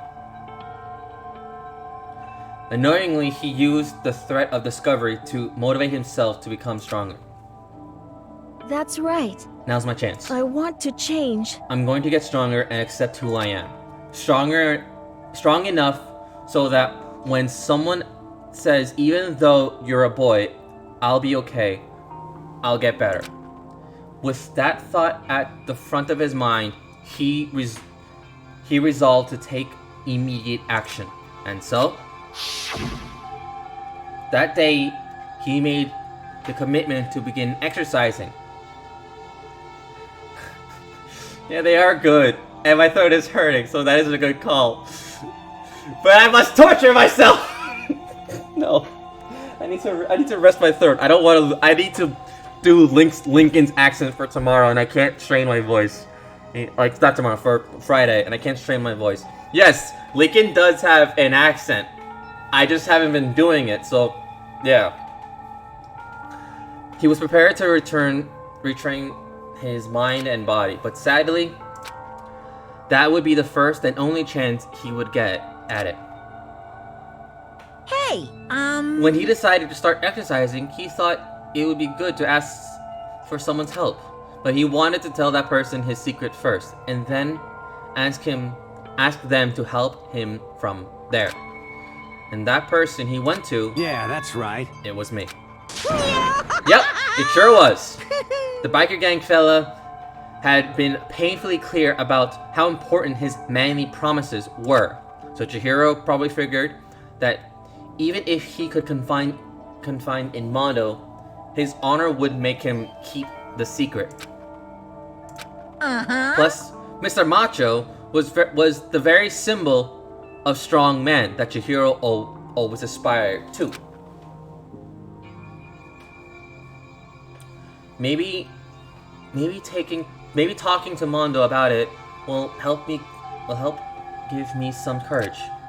So, he went and asked Mondo to help him become stronger. That is a typo error. Okay. That was his aspiration. And he thought that only with Mondo's support would he ever be able to come close to that. Correct. So then, that must be why Mondo did what he did to keep the promise he'd made to Chihiro. Huh? Did what he did. You mean that's why Mondo carried Chihiro from the boys' locker room into the girls' locker room? Indeed. Yes. That's exactly what I mean. Wasn't that to cover up what he'd done? Certainly. That could have been part of it, but I don't think it was the main reason. The real purpose was to keep the promise between men he'd made to Chihiro. But how does moving the body keep his secret? Because if everyone knew he'd been killed in a boys' locker room, then everyone would have been arguing about how she got into the boys' locker room, right? Once that started, at least a few of us would have immediately begun to suspect his identity. So, he tried to protect Chihiro's secret by putting him in the girls' locker room and stealing his handbook. See? Then Mondo did all that to keep the promise he made to Chihiro, who he also killed. Why would he do that? The more I hear you talk, the more I don't understand. I mean, you guys trusted each other, right? So why? Why did you? Because no matter what, I didn't want anyone to know. I knew it. So that's what triggered it after all. The possibility of having our embarrassing memories and secrets exposed. What is this? That's impossible. Nothing could have been that bad. Something he didn't want anyone to know, even if it's meant killing someone? You're wrong! It's impossible! Don't make me repeat myself. How many times must I repeat myself? To judge others by your own standard is the height of your folly. Even if you can't comprehend it, he obviously can.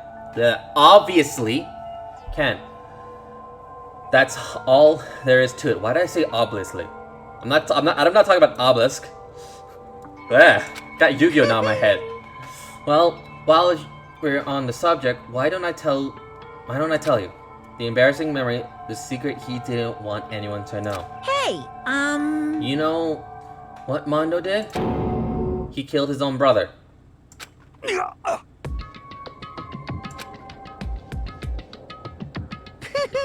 Mondo, the ultimate biker gang, makes all of the hoodlums and riffraff across the country tremble. But the only reason he had the chance to join a biker gang in the first place was because of a certain someone. Tadami be cute. Now hold up. Hold up. Okay. Okay. Mondo's older brother was Daiwa Owada. I pronounced that right? Did I pronounce that right? White? I don't want to talk in the ooh-woo language. Jesus! Mondo had nothing but respect for him. It was because of Daya that Mondo ever got on a motorcycle. I like his smirk face. I'm just gonna keep reading now. Mondo's brother was his only family growing.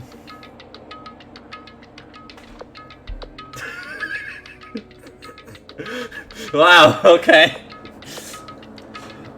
I am not suspicious! Mondo's brother was his only family growing up. He was the only one Mondo could trust or respect. And I understand you there. He wanted to measure up to his big brother, so he intimidated him in everything he did. Mondo was the Etom of the starry-eyed, the Atomy of the starry-eyed Cade brother.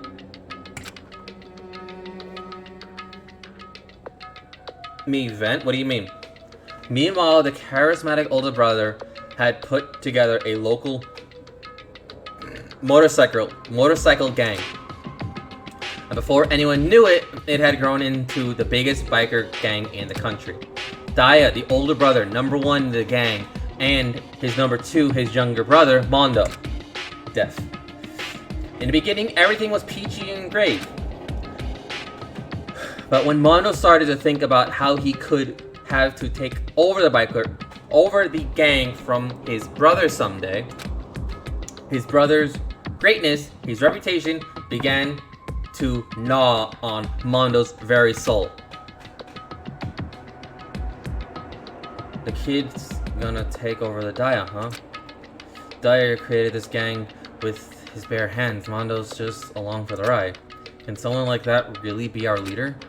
All that'll do is make the gang look bad. Almost every day, Mondo heard the gossip and whispers of other members of the gang, which is why I gotta get stronger than Daya. Once, just one time. No matter what, I gotta win. Don't fuck with me. I don't care what it takes. I gotta come out on top. And on the night of his amazing brother's retirement ceremony, Mondo challenged him to a street race. During the race, tragedy struck. The kid brother pushed ahead with reckless abandon, eager for victory, dashed into an oncoming traffic. But suddenly,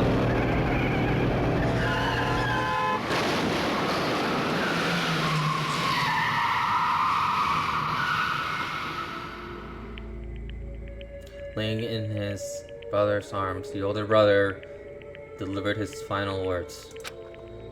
My bad, kid. I fucked up, sorry. Of course, I saw a JoJo reference. Of course, he knew it was his brother's fault, but Daya never blamed him for what happened. Hey kid, the rest is up to you. No matter what, you gotta keep the gang together. Because it's the team, you and me, put together. It's a power. It's a promise between men. He decided to hide the truth of what happened from everyone else in the gang. In order to keep the gang together and keep the promise to his brother, he could never admit to anyone that it was his own weakness that had caused the accident. And as a result, the team was made even stronger under the banner of the kid who bested his big brother. Dai was gonna lose to his kid brother, so he got stupid and killed himself. He became the explanation for what for what happened. Mondo's lie became the truth. He wanted to lead the team so badly, he was willing to tell all kinds of lies about his brother.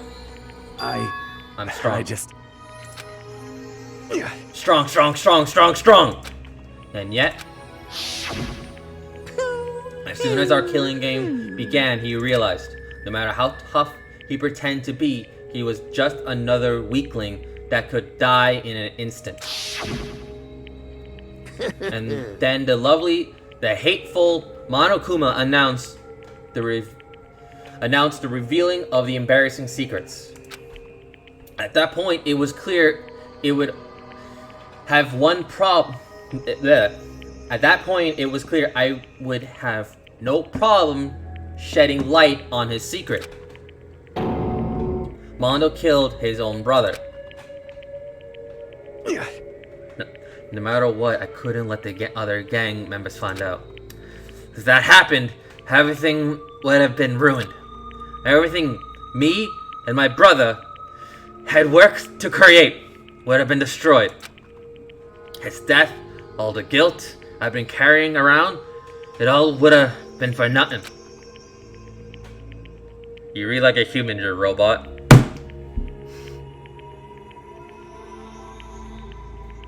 I can't do anything to, but I'm gonna give you the eyes! Okay. Anyway, no, even better. Killer Queen! Fuss the bomb. So that's why I, Mondo, after I saw what Monokuma had on me, my head filled up with a kind of fuzzy uneasiness and just started to swirl around. I'd never felt anything like it before. I didn't know what to do about it. I wasn't sure what to think or say, but after a while, that fuzzy uneasiness turned itself into a rock-hard lump of anxiety, way down in my stomach. I don't get it. Mondo didn't have to kill the other guy, though. Like, what the fuck? And it wasn't right around then that Chihiro asked me to start working out with him. And right there, he told me a secret. Seriously? Jesus! I'm sorry. I'm sorry I lied to you. But why? Why now? Why are you telling me this all of a sudden? Huh? Because, I mean, you've kept that secret all this time, right? If anyone found out, you would... But... Yeah, I'm at the end of the trial. You're right, but... I want to change. I wrapped myself in lies. I'm weak. I want to destroy that version of me forever. His words were like a knife in my gut. I felt like I was exposed. He was exposing the lie I've been living myself. Yeah. I had to change. I don't want to be weak anymore. You're so strong. It can't hurt you, right? Whatever secret Monokuma might tell us.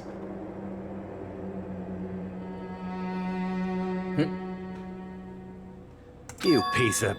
So, what? You're saying I should just say it? So what? You're saying I should just say it? What? You're saying What? if I really am, I should just be able to tell everyone my secret. Huh? I was jealous. I was jealous of Chihiro's strength. He had the strength to face his own weakness to try it and overcome it. It was the kind of strength I've never had. So I was jealous of him. And that jealousy broke me. What? Are you making fun of me? What? I'm strong. Are you fucking with me right now? No! No! I'm not making fun of you. You're really strong, Mondo. I felt like I could hear something starting to creak. Something inside my head. Creak or crack? What did he want me to do? What was I supposed to do? What was I supposed to just sit back and let my secret get revealed and ruin everything? What's wrong? What's wrong? Damn you! Why did you have to tell me that? Are you trying to rub my failure in my face? I No. just wanted to... No, I just really admire you. I admire your strength. Yeah, that's right. Yeah, that's right. I am strong. Strong. I'm strong. Strong. Stronger than you. You son of a bitch! And stronger than Daya! I don't remember anything after that. When I woke up, he was laying at my feet, covered in blood. I had the dumbbell in my hand, and I was just staring at him, down on the ground. Hey. I killed him. Killed him. I killed Chihiro. Even after all this time, I'm still just as weak as I've always been. And thanks to that, I did something I can never take back. Mondo. He was normally so aggressive, so angry. He hid that weak side away from everyone. That was his secret. A weakness like that lived in a heart like his, and it turned him cold-blooded. God damn it. Fuck you, Monokuma! Fuck you! I said a no word. I mean, no, I'm sorry, YouTube. It's just...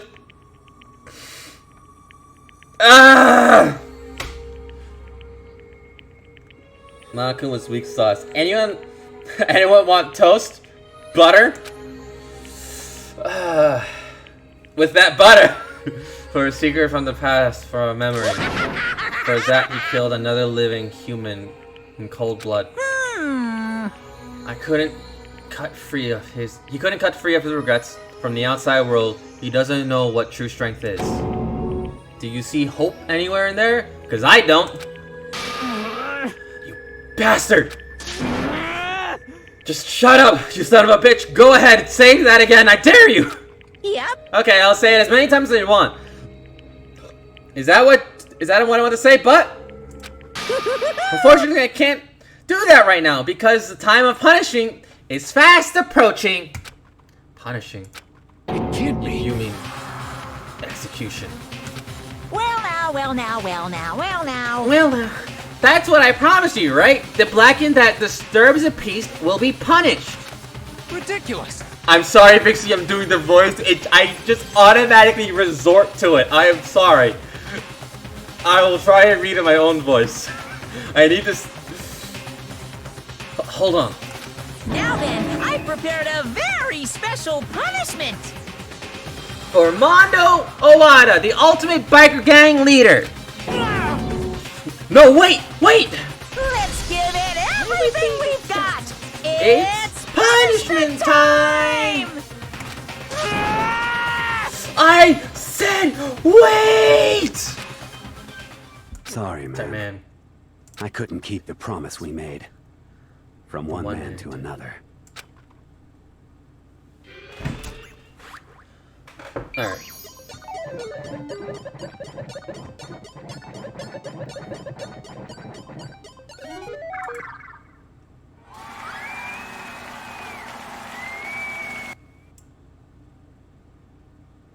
Okay. I'm sorry that you guys can't hear the audio because I physically turned that down. I'm sorry. Because reason being is YouTube's a dick! So yeah.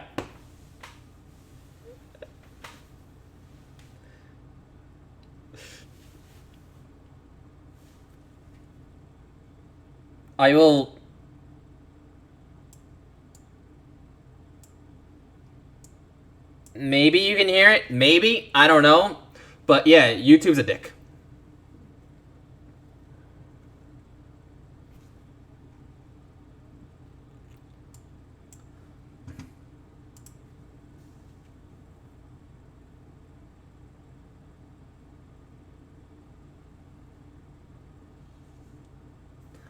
I'm sorry, YouTube, I cursed you out, but to be fair, I'm using all the OSTs in fair use, so yeah.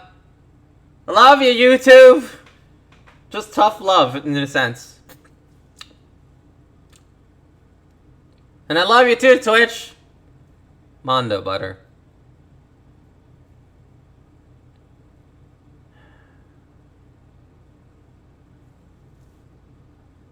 Would you like toast with that? Why did it have to be pancakes? Now I can't look at pancakes the same way anymore. Oh my god, both of you.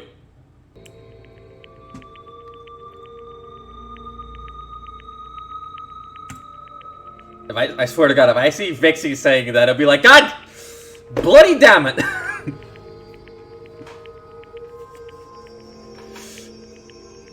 Oh, what happened was that Mondo got turned into butter.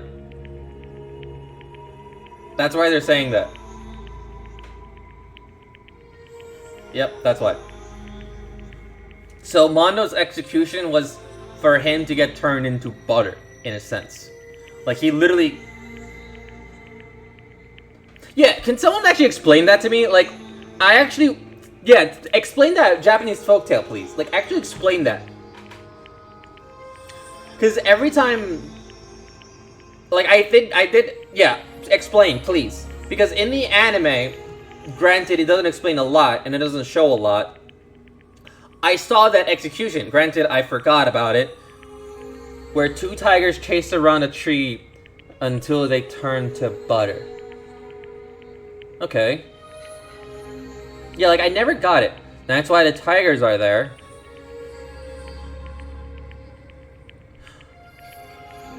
Oh, so in a sense, they run so fast, they could become butter.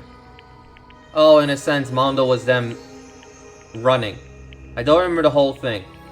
If someone wants to look that up and actually, like, read it, I don't mind. Yeah.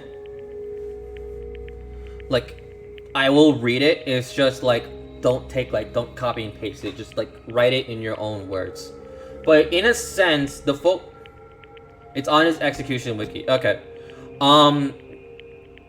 So from what Pathoris is, or Short God is telling me, or the entire chat, is that with the two tigers and the tree, so in a sense, Mondo was the tree. Maybe. I think. I'm gonna have to look that up. Mondo looks like Josuke, and his gang was Crazy Diamond. That's why you said JoJo reference. I get it now. Okay, I did not see that. You have a fast eye. Okay.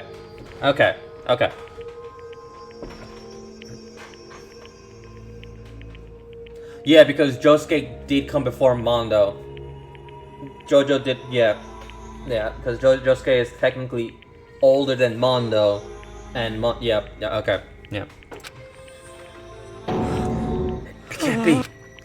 My brother! Another murder, another execution. I want to feel again. Everyone's lives are taken so lightly here. I feel like I might be going mad. Maybe I'll just let it happen.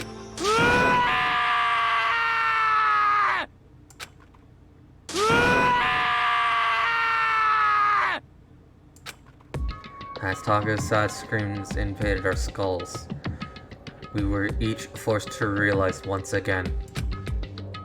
But he, of course, he had to. What is the appointment? This is the end of the game. Byakuya. What is this? You are completely insane, you know that? A game? No. One of our friends is dead. Do you realize that? Naturally. Of course. Because this game is life or death. Hey. I don't have anything to say to you. And I don't have a response except that However, I just don't understand why. Why did you go out of your way to disguise Mondo's crime? What? Why? Isn't it obvious? Because it made things more interesting. His voice was calm, emotionless, like the voice of death. It chilled me to the bone. Last night, when the murder took place, I was in the library as usual. Honestly. So you know the nighttime rule too? That rule never mattered to me. I don't recall agreeing to it. There is nothing to be done. Well. Oh yeah, yeah. Big C! Well, I don't particularly care. Please continue. The night grew late, and I decided to return in my room, which is when I stumbled upon him. I spotted Mondo coming out of the girls' locker room. After he'd gone, I looked inside and saw the corpse. What? You mean you actually witnessed the murder? He was such a fool.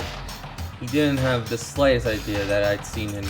Well... So you're saying you knew the culprit was from the very beginning? That's right. Indeed. But if that had been the end of it, how boring would that have been? I mean, what a waste of time to have the answer revealed right at the beginning. Which is why I decided to lend a little helping hand. Cue me painting. No. No. No.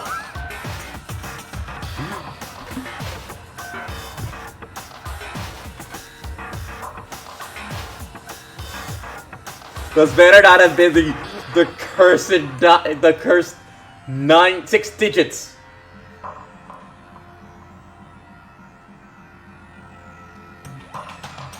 No, it wasn't. It was just upside down neon. Oh my god. Every time I see digits now, I'm just flashbacking to the cursed one. None of you need to realize. The only one that probably realizes is Xeno. Yeah. I thought it would have livened things up. Okay, it's Dagami is a so-called antagonist. I'll be right back. I'm gonna be right back. My voice is killing me.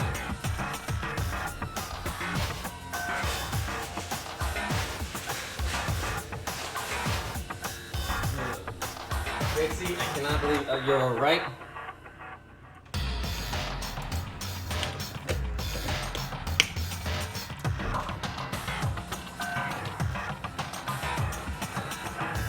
Oh no, Leon would be 11037.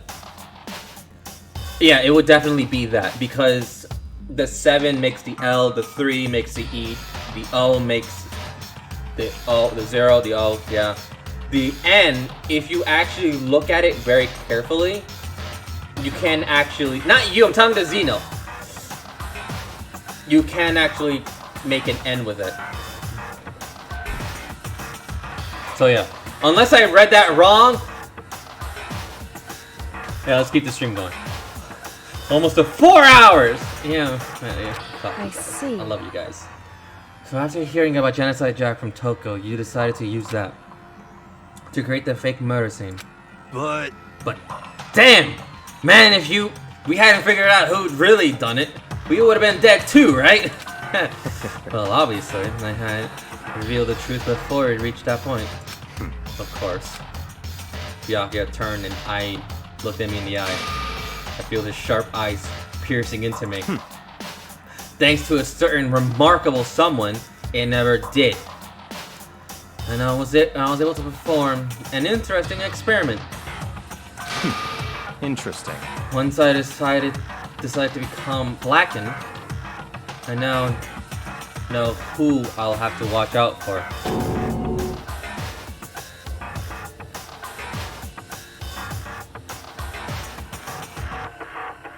But Correct. So So that was your reason. Are you satisfied? Indeed. Yes. We're done listening to your story. Moving on. Hey. There's something I'd like to ask you. Ask Monokuma. What's this? Oh? I'm up next! You like to perform these elaborate executions each time, correct? My question is why? Do you like them? But, you know, this punishment, this despair, it's not just for you. All this punishment, all this despair, is my gift to mankind itself. What? You're over-exaggerating. I'm not over-exaggerating!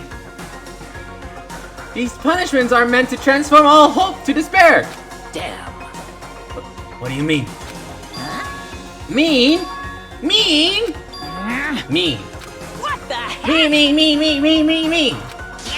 Good grief, I don't understand why you have to pick every part, every little stupid thing. Whatever, it doesn't matter. In the end, I'm gonna rest my voice.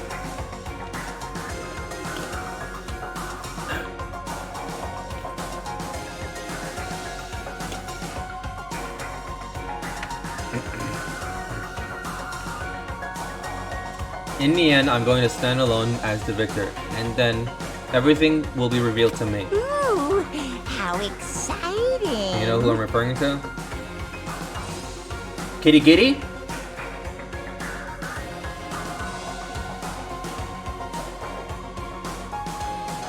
And a noble son of a noble family truly understand me. Hoo-hoo! I think this is the start of a terrifying friendship. That's enough. Shut up! I would never stoop to the level of a childish criminal like you. Let me just say this. After I achieve complete victory, you're up next. I'm gonna find you and kill you, understand? In the name of my family. In the name of Tagami family, for which victory is foregone conclusion. I cannot read. In the name of the Tagami family, for which is a foregone conclusion. You're getting all riled up! I cannot read that. I'm gonna have to go back to my clip and make sure I read that carefully. You'll figure it out one day. Bruh, I like the anime boys, but when they're cold and calculated for Tagami, he had blonde hair and glasses. How can you not? Gotta love her. She's kind of bland, but I do love her. Do you know who I'm referring to? Well, nope, you'll figure it out one day. Who is she? I swear, whatever it takes, I will kill you. Temper. Sounds like someone needs a nap.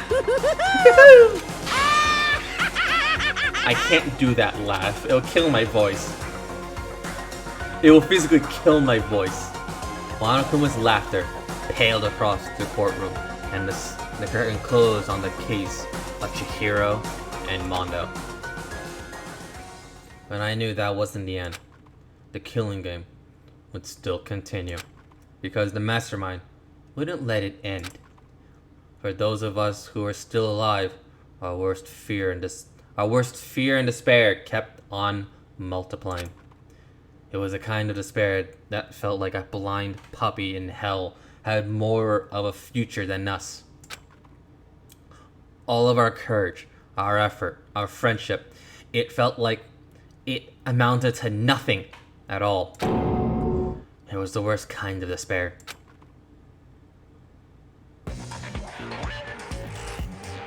Well, anyway, like I was saying... Hey, where's my mouse? This is a pretty good spot. Yeah, a really good spot. Anyway, isn't it amazing how that girl went and killed someone before things even had a chance to get boring? Once things really get moving, it'll be like a roller coaster. There won't be any stopping it. Fear and despair charge forward at a speed nothing can hope to match. But I must admit, I'm disappointed. I went to all the pain and effort of making you part of the group, and you couldn't play your part. You do remember you were supposed to make the first move, right? Well, no biggie. Nothing we can do about it now, so just do your best to make things more exciting from now on, okay? After all, that's what everyone wants to see. There's something I'd like to ask you. As long as you don't want to know my measurements, fire away. Who is it? The 16th high school student, I mean. Ooh. My, you really took me by surprise there. I know I said you could ask anything, but super denied, ultra denied, demonic denied. Because you see, that's my ace in the hole. And nobody'd be dumb enough to reveal that, right? No matter how close they were to their friends.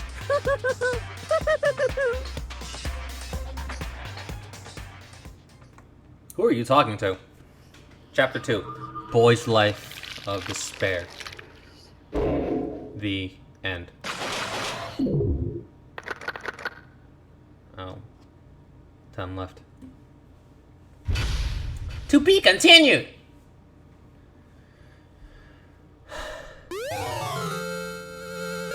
You received the Crazy Diamond present. Oh, yeah, now I read it. It's literally a JoJo reference. How did I miss that?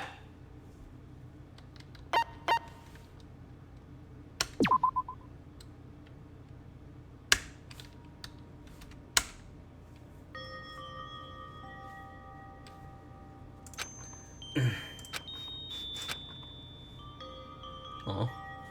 I know I shouldn't cry, but I've had enough. I can't take it anymore. Getting out of here anytime soon? It's impossible. I can't let myself think about how much I want to get out of here.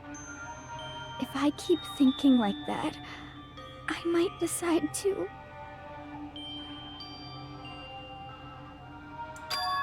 Donuts. I need to eat some donuts. That'll cheer me up. Glazed donuts, twisty donuts, jelly donuts, cream-filled donuts, donut holes, malasadas. Okay. Oh God of donuts! I'm praying for a wonderful encounter.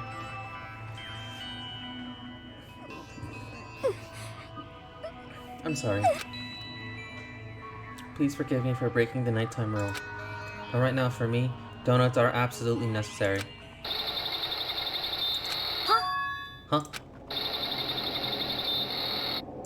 Huh? What's that sound?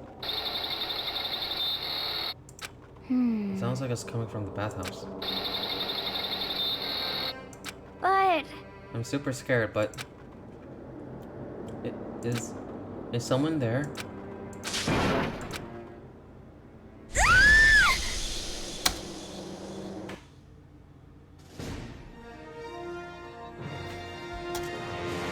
A next generation legend, stand tall, galactic hero.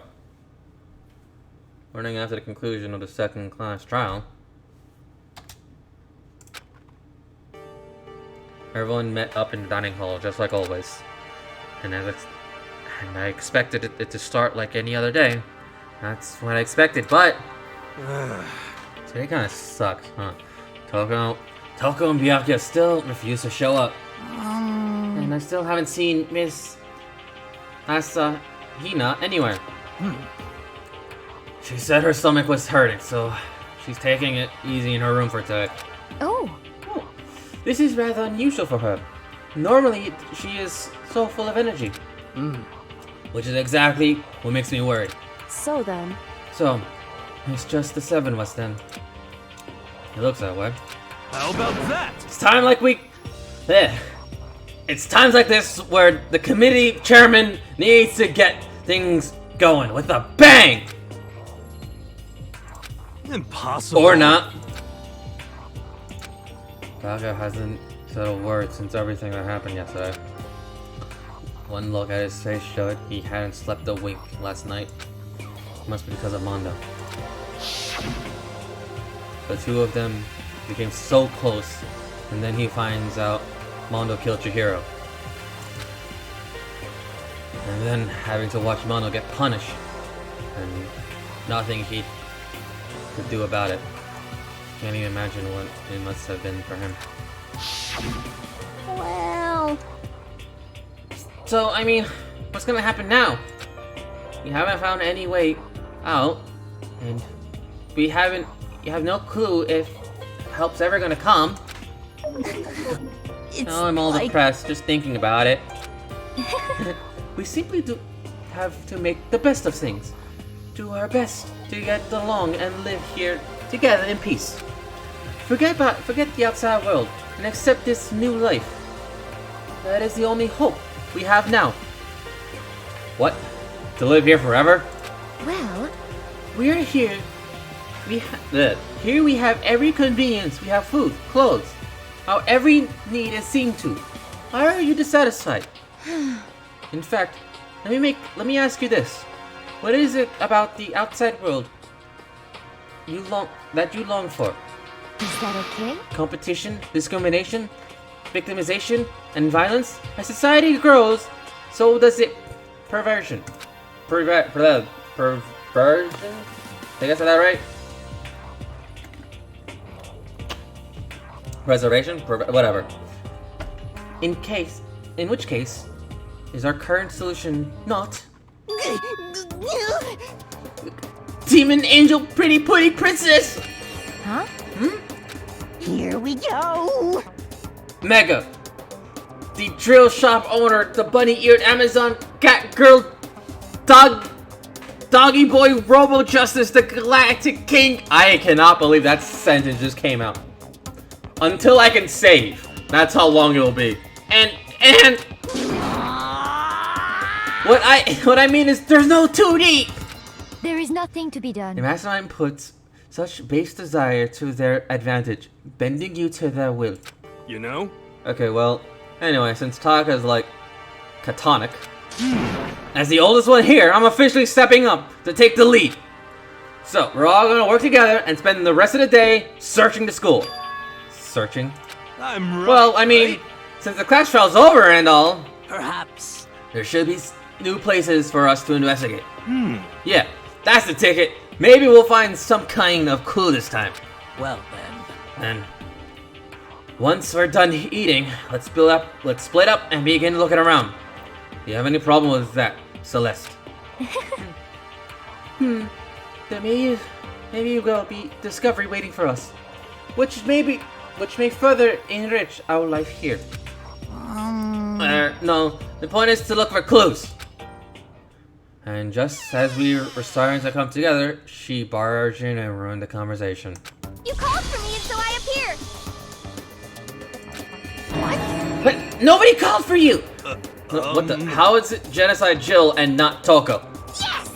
God, this place is amazing. Finally, a place I can just be my murderous self. I cannot read as Toko. Or Genocide Jill. Which is why I decided to stop holding back and spread my wings. No more hiding cave-in for me. Plus I have another battle to fight. The whole killing with the split personality thing is so overdone. I gotta destroy that stereotype. You SOB! I'll fight all day and all night to murder those totally slender cliches. But you are a killer with a split personality.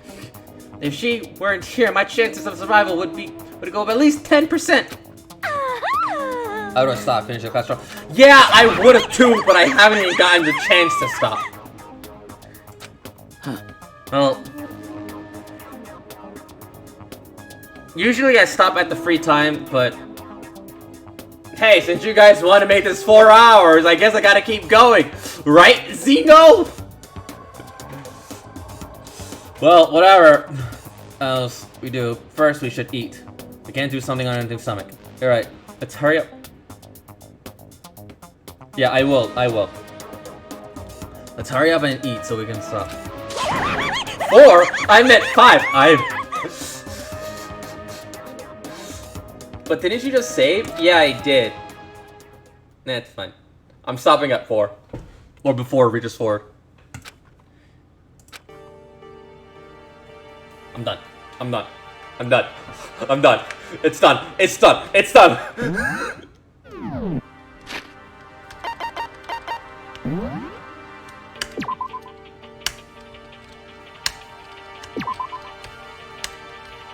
You did this.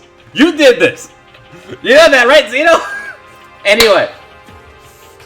My voice hurts. My voice hurts. It's 2 a.m. No, I'm just pointing fingers. I did this because I took your suggestion, but you know what? Yeah, I could have left, but you know what? Anyway, okay.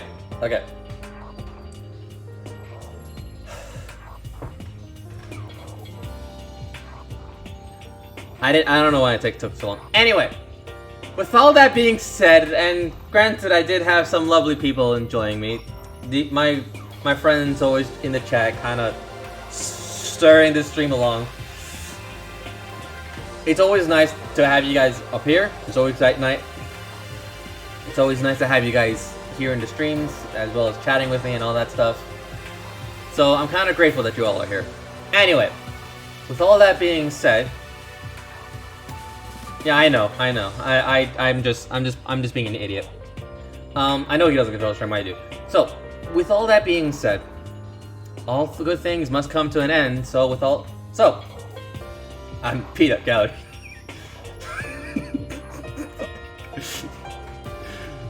All the good things must come to an end. So, with all that being said, this stream must come to an end as well.